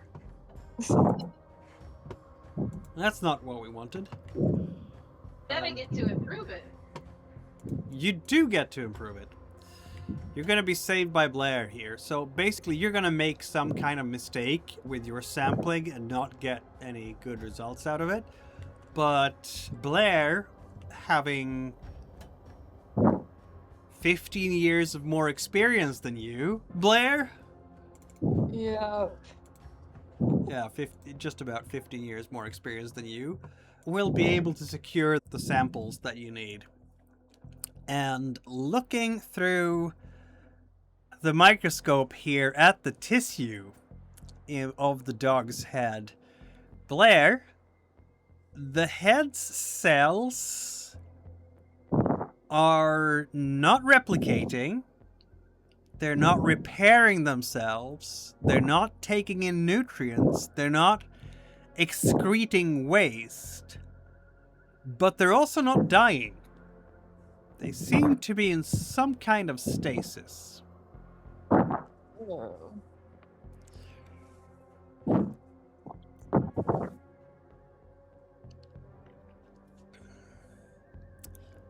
As for the chemical analysis, there is an unknown chemical compound inside the cell structure of literally every cell sample you're taking from the head. You have no idea what this chemical compound is. Never seen before.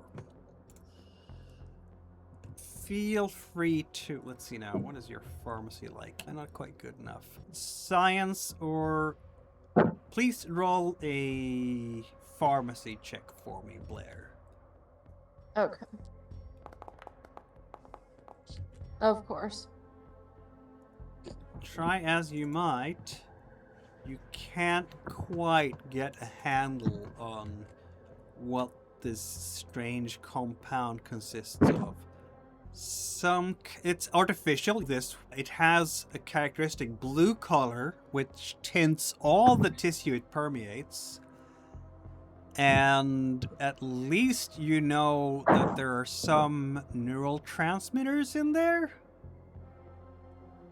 And that is about as far as you'll get. The rest, there's plenty of elements in here that you just have no idea about.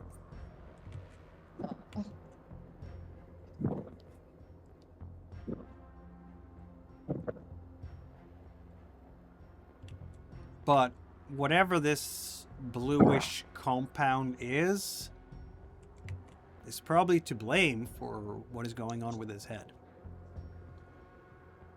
And no, you've never seen it before.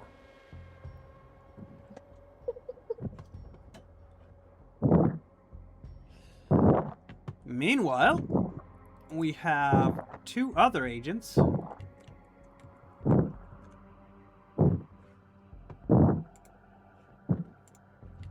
who are going to investigate a postal inspector.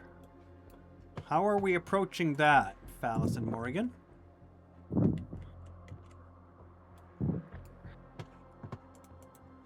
You can get the address easily enough. We know his boss, and obviously he knows he was involved in some weird stuff. Yep. So we could just probably knock on the door and be like, "Hey, your boss sent us to check on you. You doing okay, man? Like, what's going Well, on?" he's not like Baldwin was a Delta Green friendly. His colleague, Baldwin's colleague, Faggerty, I think it was. Sorry, have to look at the name again.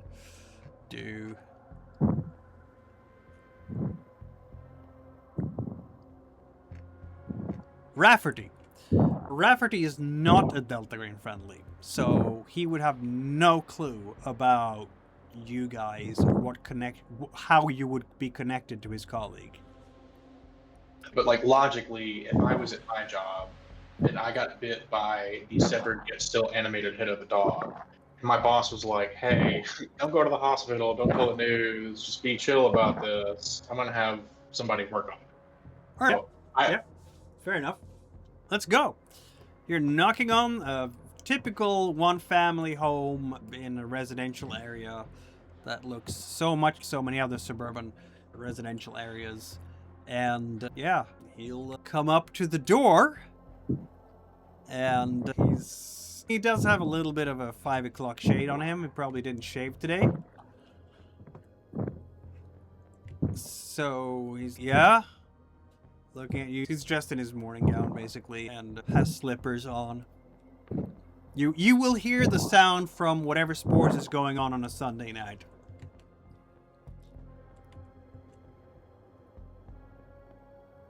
I think that might be football. What time of year is it? Yeah, it's September. It might indeed be football. Okay. I'm sorry. Remind me his boss's name. Baldwin. Hey, Rafferty. Baldwin did just check up on you. Said you went through something weird today. Making sure you're hanging in there. Technically, it was yesterday, but yeah. Yesterday. Yeah. Yes, because you were called in yesterday, remember?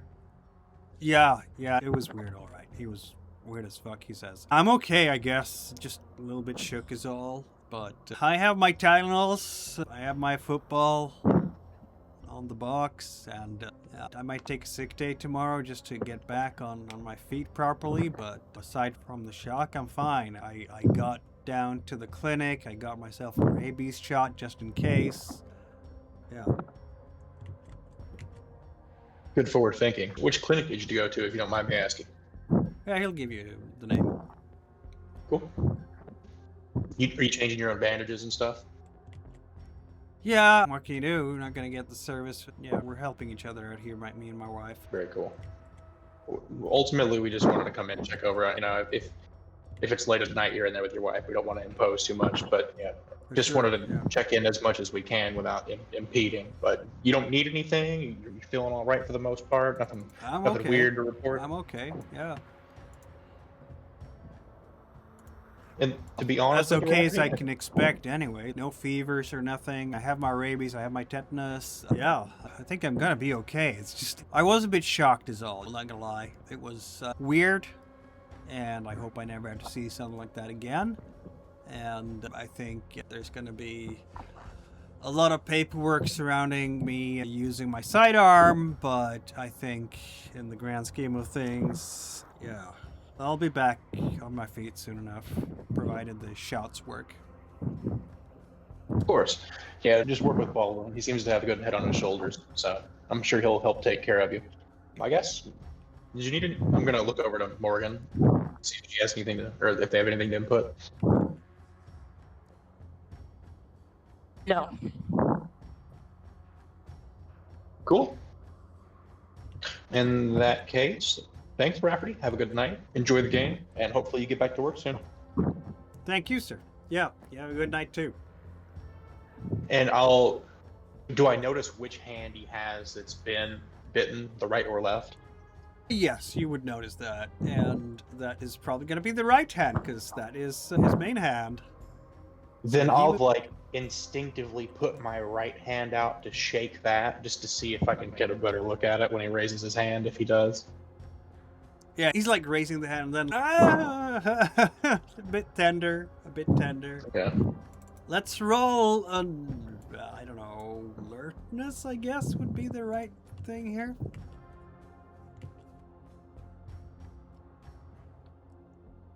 Oh, that was so close to being a failure. But it Insane. wasn't. Good job.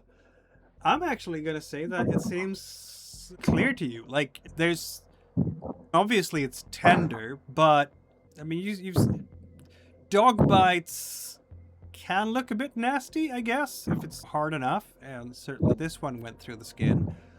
But it's properly bandaged up, and just looking at his wrist and his fingers that are sticking out of the bandaging, you can't see any miscoloration, you can't see any strange abnormalities on his hand. Everything looks normal enough. You'd have to unwrap his hand to see the actual wound, obviously, but from the glance you get, it looks normal enough. Yeah, I think for the time being, I'm satisfied. Might be worth a checkup, or at least let Baldwin know to keep an eye on things. If his wife gives birth to a litter in the next 10 to 12 months, that might be an issue. But Yeah, but if that happens, that is tomorrow's deltarine cells problem, perhaps. yeah, A tomorrow problem for Z-Cell. make Q-Cell do it. Unless you want to stake out this place all night and hope that he doesn't... It's not a full moon, is it? Let me check, just for funsies. It is, in fact... You know what? It is full moonish, yes. It's waxing gibbous, and will be a full moon tomorrow, Monday night. We'll probably be in Montana for that, so hopefully everything works out. It's also Yeah, going to let's be just Labor make it- Day, so it's not a day when anybody has to go to work. Let's just make it M-Cell's problem. What's Marcus ever done to you guys? He helped you. Everything! Marcus has done everything! He helped you. Twice. I don't trust him. I don't trust him. Can we also put that kid on the case that we just met, the student? Please and thank you. Dwight? Oh, yeah. Let's make Mondo. Dwight. Let's make Dwight join M-Cell. Yeah, I'm sure he'll be fine. Totally won't go missing. Yeah. Lots of great ideas here. Lots of great ideas. Yeah. Silver Also bullet in for- his head. For a moment, I thought you meant the kid from 2 cases ago, and I was like, No. damn, Oh. I don't know if we should be ruining that kid's life any more than it already is. He might still miss his nice neck pendant. You just That's too damn bad. I miss I my was old just about to character. say that. you took it away from him. Sarah Would misses I Talbot, do so we can't have it? everything we want. This is true. All right. That was what took you all of maybe an hour or so to find the address, to go and have a chat with it. The chat at the front porch was all of, 10 minutes, 15 minutes max, and then an hour back again. So by the time you're back in the lab, if that is where you're going, Faust and Morgan, are you going back to the lab or are you doing something else?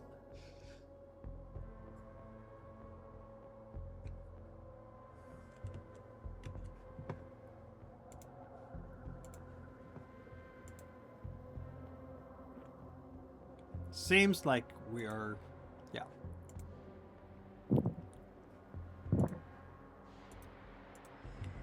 Okay then, back in the lab. It's gonna be a few hours of you working on the samples, because that's just how long it takes to do chemistry, I hear. Better than me, Gwyn, or Harper. Advanced toxicology tests can take up to 3 weeks in some labs, but And that's with today's technology. yeah. But what you can get over this particular session in the lab, as it were. Yeah. Yeah. I think we're just going to try to focus on identifying the blue compound. Yeah, you're gonna If, get as far as you possibly can on that, which is not far enough. yeah, I think she'll maybe take a sample of it, maybe to take back to her boss, back in the FBI as like their new project. That makes sense. Yeah. What are we doing with the head once you're done with it? A box. Incinerator. Hold the lever, Tristan. Wrong lever! Does he get incinerated? No. Good. I don't want him incinerated. He's the emotional support man. I don't know. Emotional support himbo.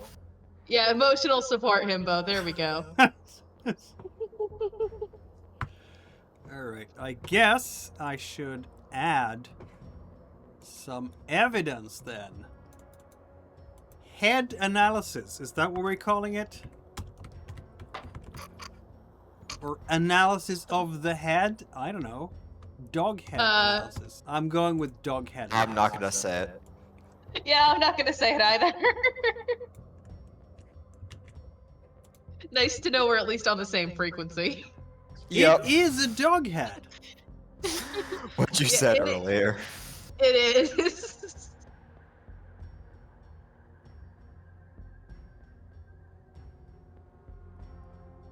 It is a dog head. I'm not gonna argue with you there. Very good, yes. And it is an analysis of a head that belongs to a dog. So Yes. I can't argue with the naming. I am glad we are all on the same wavelength.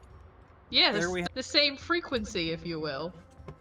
So, ownership, observers, boom, and there we have it. Your analysis is completed for this evening. And it's available to you in your journal. I'm actually going to ask Gwyn, Tristan, and Blair to roll a sanity check. Oh. Because course. all of this is really weird. I was going for a no-roll session. No. Too Sorry, bad. in this game? Really? I think Tristan may have been a bit distracted the entire time. You know how long I've been waiting for this? Whew, I'm about to make a name for Well, myself Tristan over is here. fine, Blair isn't, and Gwyn isn't. Okay. So... Biology When- always has the ability to terrify. That is fair. Just a single sanity point Yeah. lost. She's been doing this for a And, while, I think. Blair, Damage is minimal.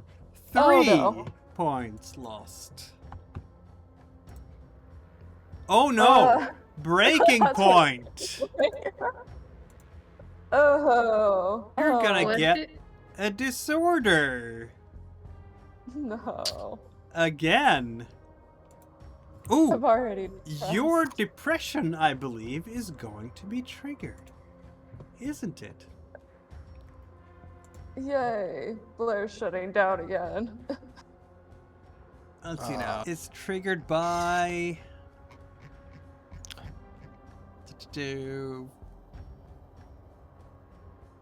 It's triggered by the reminders of past traumas your agent has suffered or inflicted, which can come in the most surprising forms and moments. But I don't know if this is surprising for you. Is it? I would assume she would expect it. Given she knew Yeah, what but was is wrong this with her. reminding of any past trauma? Because this is something new. Like, I guess the trigger would be the proto-matter, but this isn't proto-matter. It behaves differently. Yeah. Does it remind you of proto-matter? Probably not, No, I wouldn't think so either. as a scientist. So I'm gonna allow you to not have your depression triggered. Isn't that nice? Yay. Thank you, Mr. Handler. Thank you. I am Thank such you. a nice man. Such a kind and generous god you are. Yes, thank you for not smiting us. More. Anyway, it's gonna be midnight by the time all of you are gathering back at the hotel again. And what is the next step, folks? Getting some sleep. Sleep? Oh my. Yeah. Yeah, I think Sarah's just not even meeting with the group. She's just going straight to her room. That makes sense. Did anyone lose any willpower points during this day? I don't think so. Blair is just a bit shook, is what it is.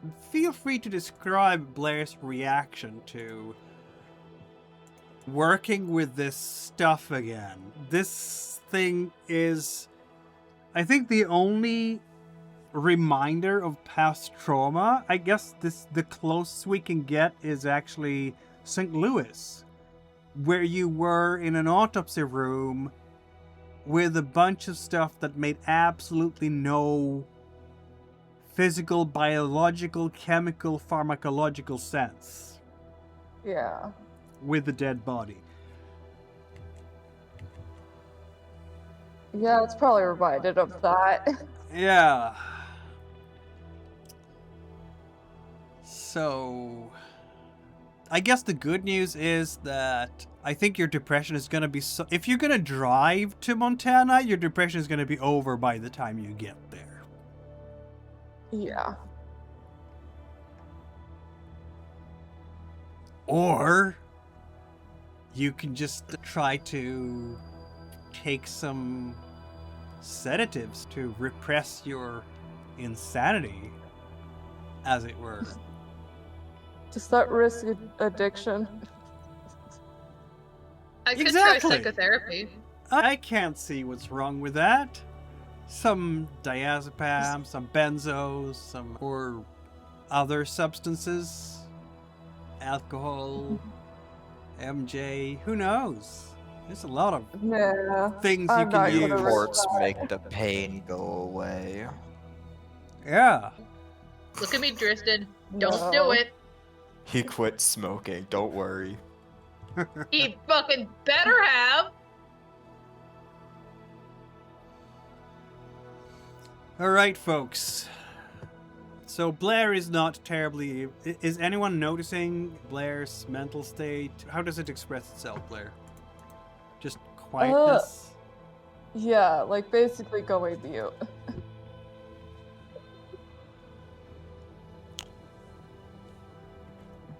The only one they- who is close enough to Blair to notice the shift might be Tristan and Gwyn right now, because you've been working with her.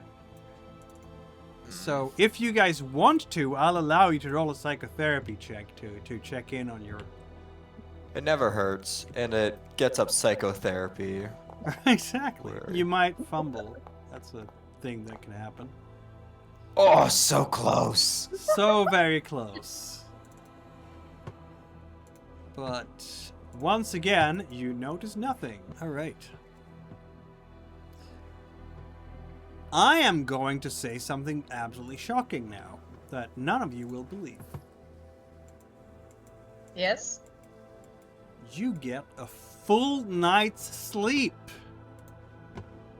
Okay. without anything traumatic or sanity rendering. That is shocking, and I don't believe it. See?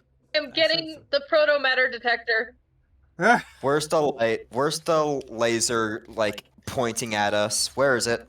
Oh, you Yeah. can't see any. Just everyone's here and accounted for, right? There's no extra. Okay, I can feel everyone. my sins crawling up my back. Everyone answer their security questions right now.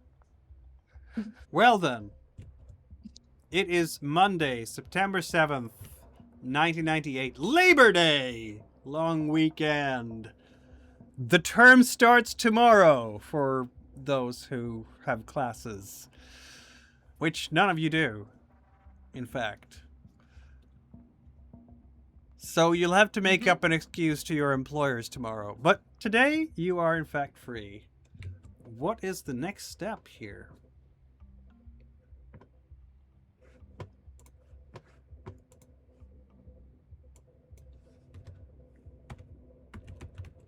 Think Montana. That would be just about a 19-hour drive. Yeah. Then we better get started. What if we speed? Last time we started speeding, someone died. No. Yeah. That was out of character, by the way. Technically, they only died because they were Talbot, not because they were speeding. Potato, potato. So I'm you just saying, I sure think you Tal- want to drive? Because flying is going to be much faster. Yeah, but then with flying, we have to declare the rocket launcher. Yes. Yes. Never declare the rocket launcher. In fact, that would be a terrible idea you wouldn't be able to bring it at all. Precisely. All right. How's this for a plan? What if we drive 19 hours to Montana, park in the parking lot, shoot the rocket launcher at the building, and just drive back? Sounds actually, yeah. I'm not lying. I'm not joking. That would actually be a great idea. Oh no. Crisis mostly averted, at least diverted. Okay, but hear me out. That is a very easy, very quick way to deal with this situation. As an engineering major, I have to applaud you for that. We're gonna put that on the shelf as Plan B. Plan B. I don't know. I'm fully on board with this being Plan A.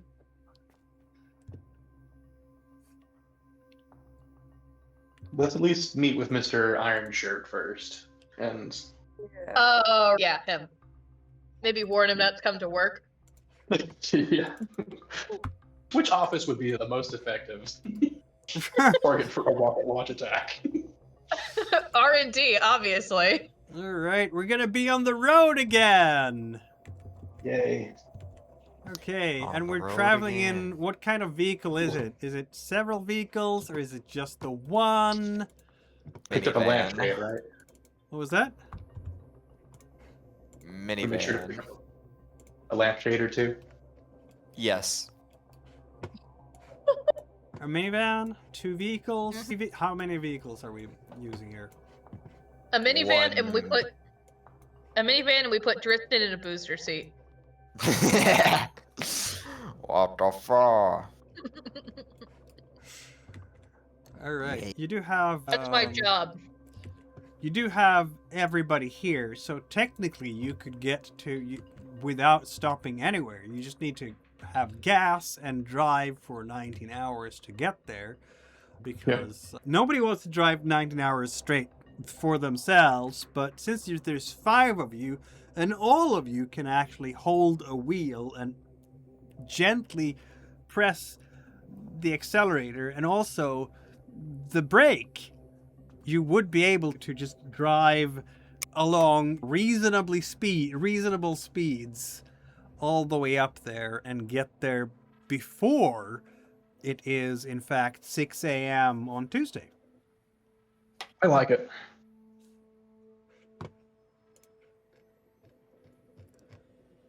What are you all gonna do in the car to make the time to pass the time? I don't know how you're doing shifts behind the wheel. Describe for us a montage, on the road montage of Z-Cell. California. Those were unforgettable days. If you want to sing this song, I'll sing this fucking song, okay? Don't be shy. I'm just saying that's what's happening. Yeah, white girl music, 19 hours all the way.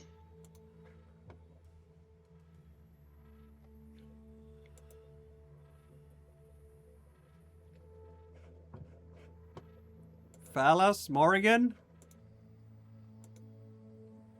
He'll tolerate the white girl music for 19 hours and probably go through a pack and Hell a half yeah. of cigarettes. The white. Are those fucking cigarettes in my fucking car? Hey, Huh? we're renting it. You are renting it, aren't you? Those fucking cigarettes in my rented car? That's crazy, but you don't seem upset about the whiskey that I'm pouring myself. Because I don't get secondhand drunk. Oh.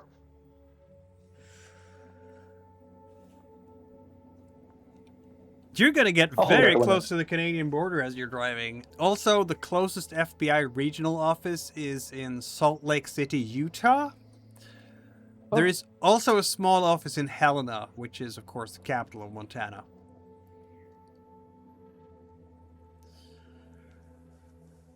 We are driving, and Gwyn is plaguing everyone with white girl music, apparently. But Tristan's in on this too. I'm not solely responsible for this. Fair This enough. was his idea. Tristan is also in on it. This is like the most silly anybody has seen him. Like he's throwing his hands in the air, like wiggling in his seat, occasionally like putting his head out the window and screaming the song. This is like the most human y'all have seen him on a mission.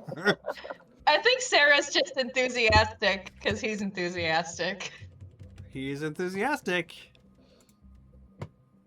I'm Morgan? enjoying music in a very rock-like way. As in, I am sitting in the back and staring into space like I'm going to war. Oh, maybe you are. You Vietnam might be going flashbacks. to I'm just war. so enjoying the music. You gotta remember, this is the same person who showed up in a sparkly suit. So you are Yes. just sitting there staring into empty space for the entire journey. I think that might be a Blair thing too, given the shock Yeah. you had from the lab. Yeah, but I'm actually Blair's enjoying zoned myself. out. The rest of them, Phallus? I am actually enjoying myself. I'm sure the battery won't last for 19 hours, but anytime I just get a little bit too bored or overwhelmed, I'll pull out the laptop and Yeah, it's not going to last for Finished 90 English hours. dictionary. It has, I think, probably an amazing, like, 3 hours of battery time or something like Right. that. It's 98. I remember Yeah. that time.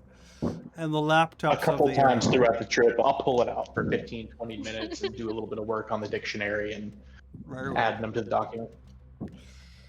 You're like, I wish I had printed all of this before we left. It's- Really. I'm going to allow everyone who is not Blair to make another psychotherapy check to notice Blair's mental condition again. Okay. Even as you are busy with other things. Because she's not engaging in Oh my god, that was almost your a crit singing, failure. she's not I know, I was engaging in Nope. any other games you might have going, or what are we gonna eat, whatever. Yeah, it's just very little response, and none of you notices. Maybe she's just always like this, isn't she? Like the quiet one, as it were. Yeah, Sarah doesn't really know Blair that well, so she thinks it's entirely possible. Tristan will try to. He's stupid. He doesn't know how to deal with people, so he'll try to like get out of the shell and get her to join. But if he notices that's not working, if it doesn't, he'll just let her be alone for a bit, turn the music down, and just settle down a little bit. Try to give them, silent peace and quiet, while still vibing to white girl music. Vibing away. Yeah. Is this just California girls for 19 hours straight? Oh my god. Someone is gonna have some kind of reaction to that before. Because it seems like a lot, is what I'm saying. It seems like a lot Yeah. to have the same track over and over again. Yeah, we mean, might if have- they- We might throw in some Spice Girls eventually. Oh my And if God. they ask, Yeah, they're they can just have control of the becoming big, radio. aren't they? They can put on a song or two. Of course, this is a road trip where you're going from not quite the southernmost tip of California, but at least California is on the border of Mexico, all the way up to almost the border of Canada. That's almost as far as you can go south to north in this country that you are in.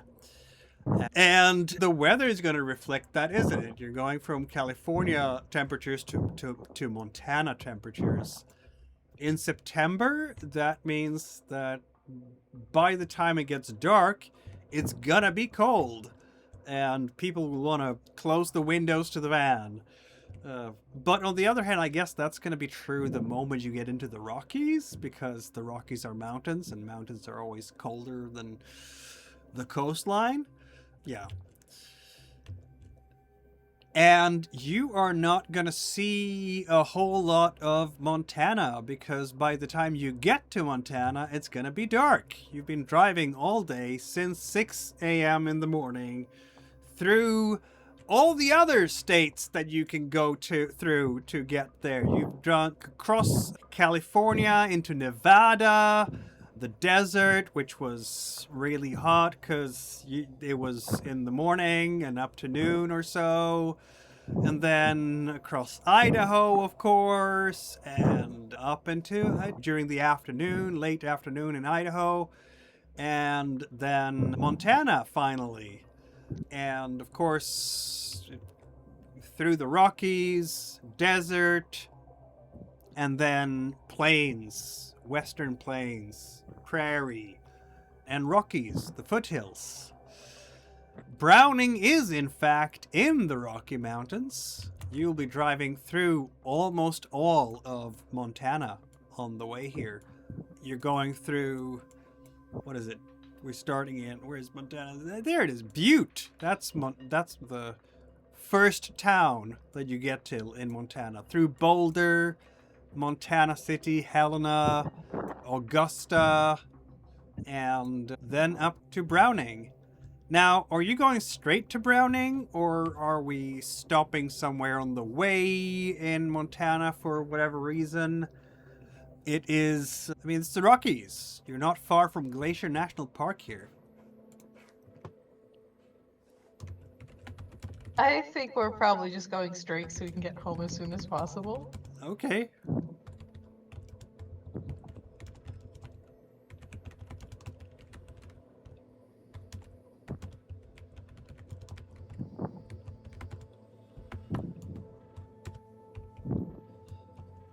Very well then.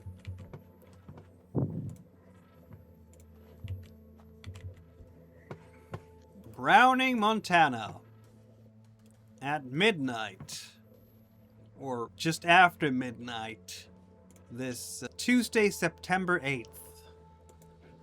You have to be at the office in 6 hours. I'm sure you're gonna make it, right? We can if we use the rocket launcher.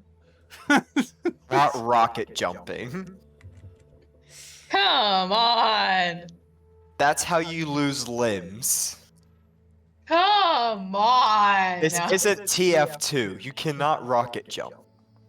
If we shoot it at the building, we can get home quicker. At the building, yeah. Hmm. Browning is hardly a metropolis. As much as you're surrounded by the mountains here. You can see the snow-capped peaks even in September, of course. Yeah, this place has like less than 5,000 people living here, so it's like you go through Browning and you could miss it if you're not paying attention, and all of you will be at least a little bit tired by now because you've been driving for 18 hours. Even if you haven't been driving yourself personally for 18 hours, you've all been locked in a van for 18 hours, and that takes a toll. Everybody's tired now. And it's dark. And what are we going to do here? Rocket launcher! On what exactly? The building! We're talking about Yes! going to Firing the building that something was sent from. The packaging label says, actually it says P.O. Box 96251, Blackfoot Reservation, Montana. Other than that, you have, it says, conducted at the Amalgamated Biocarbon Corporation, chemical production facility on the Blackfoot Indian Reservation, just north of Browning, Montana. That's all you have. You don't have an address to the actual building at this particular moment. The P.O. box is a P.O. box, which is something you find in a post office. And I guess we can talk to the sender of the package. Thomas Ironshirt. That's who that would be. Yeah, I guess we can talk to him first. Alright. You don't know where Thomas Ironshirt can be found because it's from a P.O. box. I'm assuming the P.O. box. Well, I assume he lives on the reservation near the chemical building, correct? You have no idea. All right, I Is guess the we post find. office on the reservation? Can we find a local phone book? You can, yeah. I guess. You are stopping in Browning next to a phone box because they still exist in 1998. And inside the phone box, there will be a phone book. And we're flipping through it. All right. Or what's this dude's dress?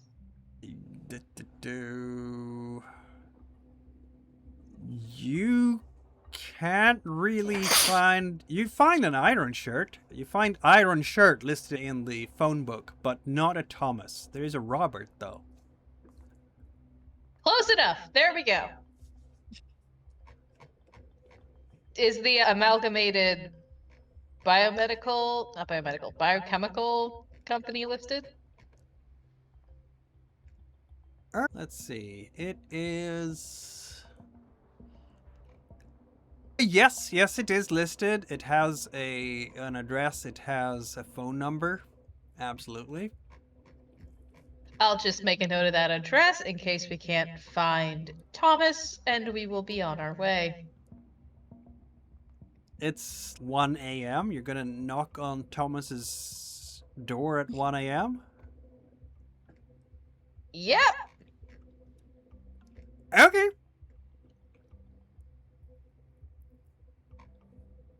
If he said to sever Doghead, he gave up his right to sleep. Doubt he's sleeping anyway.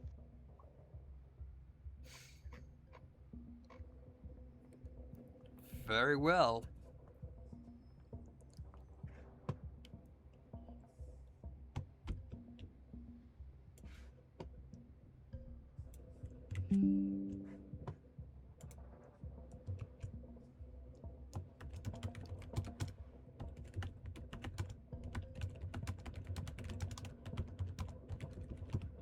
You are going to that address. You're going to find it at 2 a.m. or something. This is...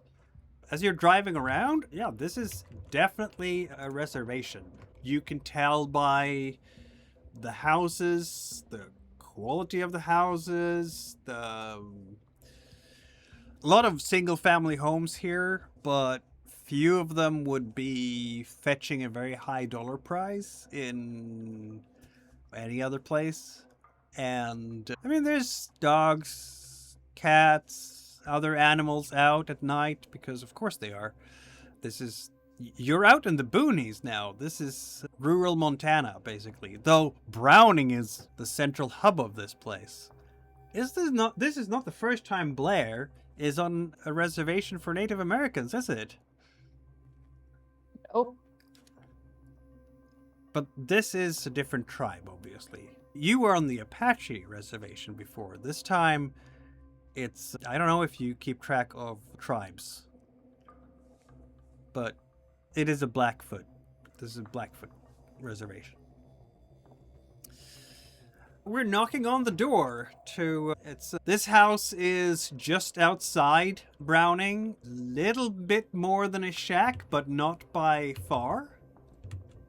The yard is absolutely strewn with garbage of all kinds. Maybe salvage. Maybe he is one of these people who are collecting what other people throw away to rejuvenate and create something new with it. Who knows? And yeah, that's what it's like here. It's a shack with a yard strewn with bric-a-brac. things, mechanical things, other things of all sorts. Lots of plastic bags flying around. As you're coming in through what passes for a gate here, which is like an iron rod fence, you will probably notice some empty bottles and cans lying around, all of them from various alcoholic beverage brands. Beer, stronger stuff than that too. Yeah. Dunk, dunk, dunk on the door. Takes a moment. Yes. More than one moment. Yes. It takes a while to summon the inhabitant of a house, I have learned. It does take a while to summon the inhabitants of a house, particularly when you're arriving there at 2 a.m. I guess the good news is that because it's on the outskirts of town, there isn't a whole lot of neighbors you can disturb. But yeah, you have to knock persistently for a good long while before you can finally hear some shuffling feet on the inside of the door. And the door cracks open ever so slightly. It's a man in he's Native American. He has some kind of long black hair with some whites around the temples. He's very bloodshot eyes and just flushed face as he opens the door just ajar and looks out and he says, and all of you immediately can smell. Just don't put up a lighter in front of his face, because you're all gonna lose your eyebrows. This man might have some blood left in his alcohol, but probably not much. Dr. Blair, all the symptoms of an alcoholic are right there. And he's dead drunk. Like, his glasses are just beady. He's just...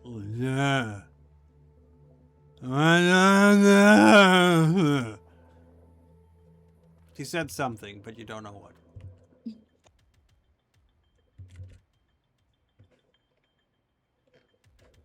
So, sir, we are looking for a Thomas Aaron shirt.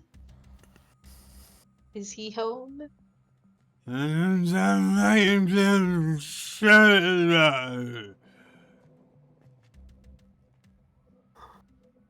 I think we need to use the rocket launcher. I don't think we're gonna get any information.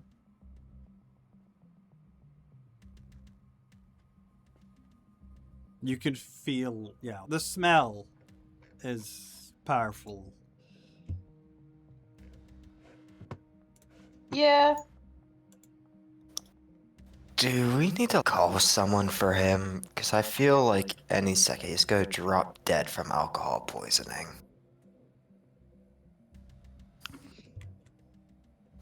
That might be ideal. Or do we just want to leave him? What the fuck you want? Get. I guess if he's being a bit more coherent, I guess I'll say we're looking for a Thomas Iron shirt. Is he home? You now have a lot of spittle over your face. Just telling fucking I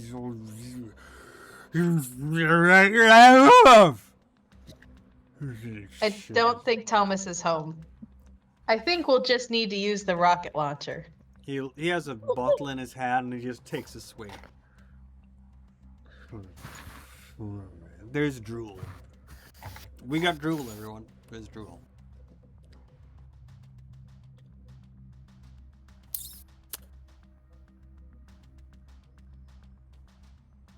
I guess if Thomas has been missing, then we'll just have to head over to the next lead, which is the company.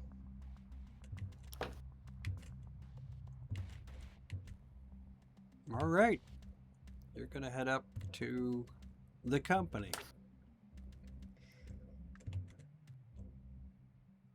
So you just leave the guy. He's just standing at the front porch as you're moving away towards your van again, and he shouts something more incoherently at you. There's so much slur on in his mouth that the words just blur into one another. It's hearing what he's saying is hard. But whatever the case might be, he is slamming the door behind you as you leave. And then you are back in the van again. You had just traveled 19 hours in a van. You've been outside for 15 minutes, shouted at by a middle-aged fellow. Actually, sorry, I was having audio problems. Can we go back in time like 30 seconds before the door closes? Okay. Yeah. I'm just gonna hit him in the face as hard as I can. Really? Why? Oh my god. Why, Coach? Why? That's slightly worse than what I planned to do. What the fuck did you plan to do? But also, let's not forget, Coach, why? He's drunk. He won't be able to give a good description. We can get inside and we can look around. Oh my god. Okay, you are going to incapacitate or cripple this random guy. I'm not gonna even roll for this. You're punching him in the face, and you're inflicting violence, so roll a sanity check. Oh my god. Go ahead and roll that for me, please. I can do that. And I failed epically. Which I feel is really justified right now. Fair. Because you're just randomly assaulting a drunk guy as he's just standing there. He is not being pleasant to anyone, but he also didn't harm any of you. He just was very vulgar. 4 sanity points lost to inflicting violence. Yep, I rolled a 4. That's the second time you have a check mark in sanity loss without going insane. Another one, Phallus, and you will get adapted to violence. So yeah, Phallus, you punch him in the face. It doesn't take a whole lot more punching to do to make him go down. And he's gonna keel over and fall asleep in a heap on the floor. And yeah, there's like all of you just staring at Phallus. It's probably fair to say that Blair is adapted to violence and Gwyn is not, but Morgan definitely is. Even this was a bit random. Reactions, everyone? Why? Fuck. What the? Hey, Why? keep it down. Shut up. Shut up. No! You! Being polite has got us turned away from too many places too far. I'm gonna search this house. Oh my god. I'll keep guard. I'm not entering the premises. I'm just gonna stand outside with Tristan. No one knows I'm here. I'm not in jeopardy of losing my job unless I get caught. So as long as you can keep it down and keep an eye out, we're good. No, just in jeopardy of losing your soul. Which Exactly. you did a little bit of, a fragment of your soul. But since you lost that much sanity, I don't know, what is the reaction in the back of Phallus's mind? Obviously you're a driven person right now who did that to this drunk man, but there's something in your mind that also goes a bit snap. Yeah, so in my head, it seemed a lot cooler. I thought it was going to be like a nonchalant, like we just knock him out thing and be cool. But I didn't realize everyone was going to be upset. And then I started to feel really guilty about it. He went down really easy. And I was like, I'm sorry. I just want to search the house. Very well. You have a lot of search. And is anyone else going in? No. I'm keeping guard. I'm not participating in a crime. This is literally a crime. It's You first already have. assault and battery, and then it's breaking and entering. Let's go shoot the rocket launcher at a building. It's not breaking and entering, but it is unlawful entry. Well, the rocket launcher is for the people who did this to a dog. You just punched an innocent dude. Probably the dude who reported on the dog. I can only imagine what this guy would have done to a dog. He reported the dog. This is my Robert Meyer's dude. shirt. We're here for Thomas. I'm looking for his successful son, who hopefully gets mail here. My God. If there was a bond, it'd be hitting 0 right now. This is. You're coming into a house. This is squalor inside. It's just plain squalor. There is junk everywhere. To the extent that there's any, like, food in the house, is going to be microwave food and fast food wrappers, but there's a lot more just bottles and cans around. The kitchen, don't even go there because it's a mess. Nobody has been cleaning out the bathroom for years. You probably shouldn't use the bathtub. The bedding stinks. Any laundry, there's a pile of it in the bathroom, but it's all very moist and stinking of mold. The living room, there's a couch. It has plenty of stains on it. Who knows from what? Not blood, though. Well, there might be some blood around here, too. Yeah. There are some correspondence, I guess, but it's mostly disability checks, really. Like Social Security disability checks. And bills, but that's about it. There is no sign of a second resident. No pictures on the wall, no, like, kid's bedroom, like, with trophies, anything. Nothing in here to indicate there's anybody else or no relation. There is, there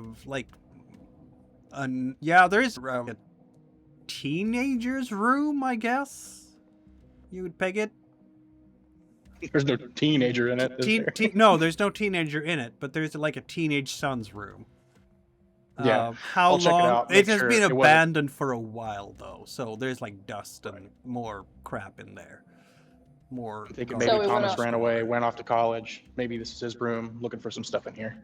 Let's roll. Let's see. What is your criminology? You have a 50. Okay, yeah.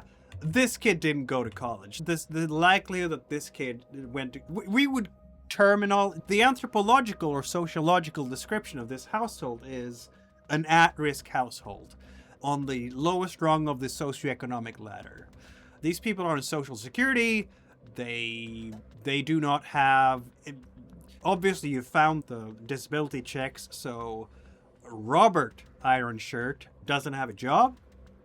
He has substance abuse, alcohol, clearly, because the signs are all over the place. He certainly can't take care of a kid, but there is no sign of a kid. If Thomas is his son, he could be a brother, you don't know, or a grandson, potentially, or the father? Anyway, a male relative, let's say.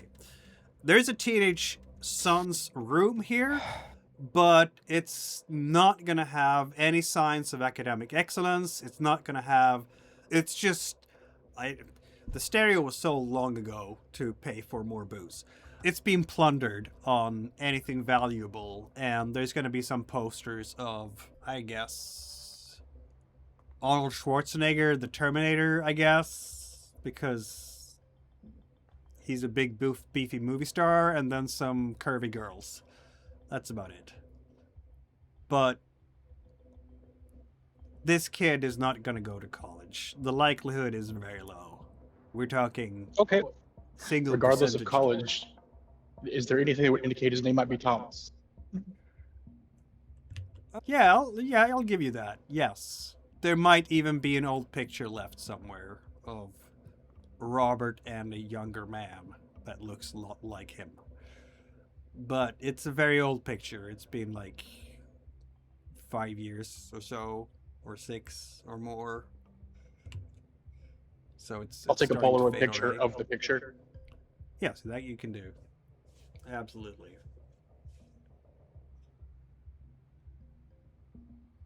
Besides the Arnold stuff, any other indicators of personality, horse stuff? Maybe he works on a ranch. I don't know. Any other indicators at all? No. Unfortunately not.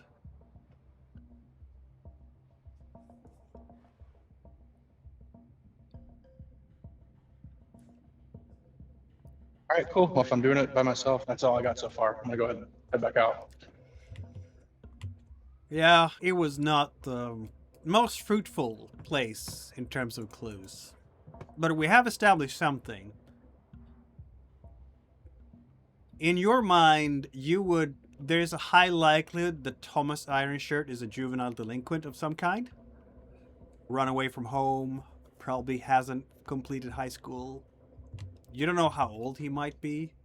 Just judging from what you can see, he maybe high school age, maybe young adult, something like that. Maybe undergrad age. Peg him, let's say between 17 and 23, yes, something like that.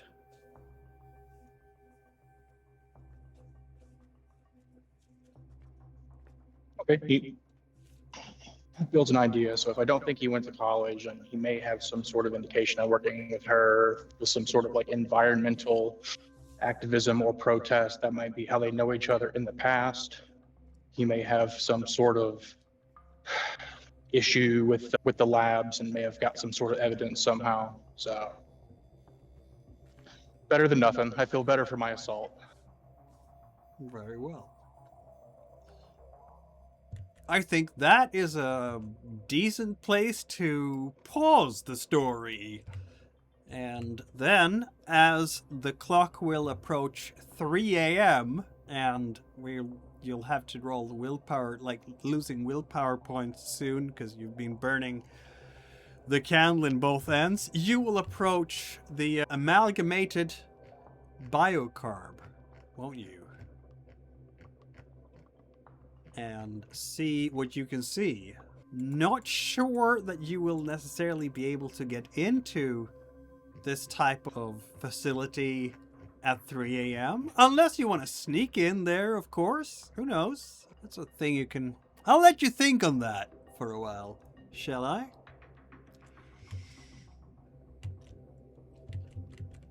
And thanks I've got some everyone ideas. for... What was that? I said, I've got some ideas. You have some ideas. And thanks everyone for tuning in to this week's episode of Delta Green. We'll be seeing you. Remember, follow, subscribe, press bell icons, do all the things to stay in touch with A Cell and Z Cell. And be safe out there.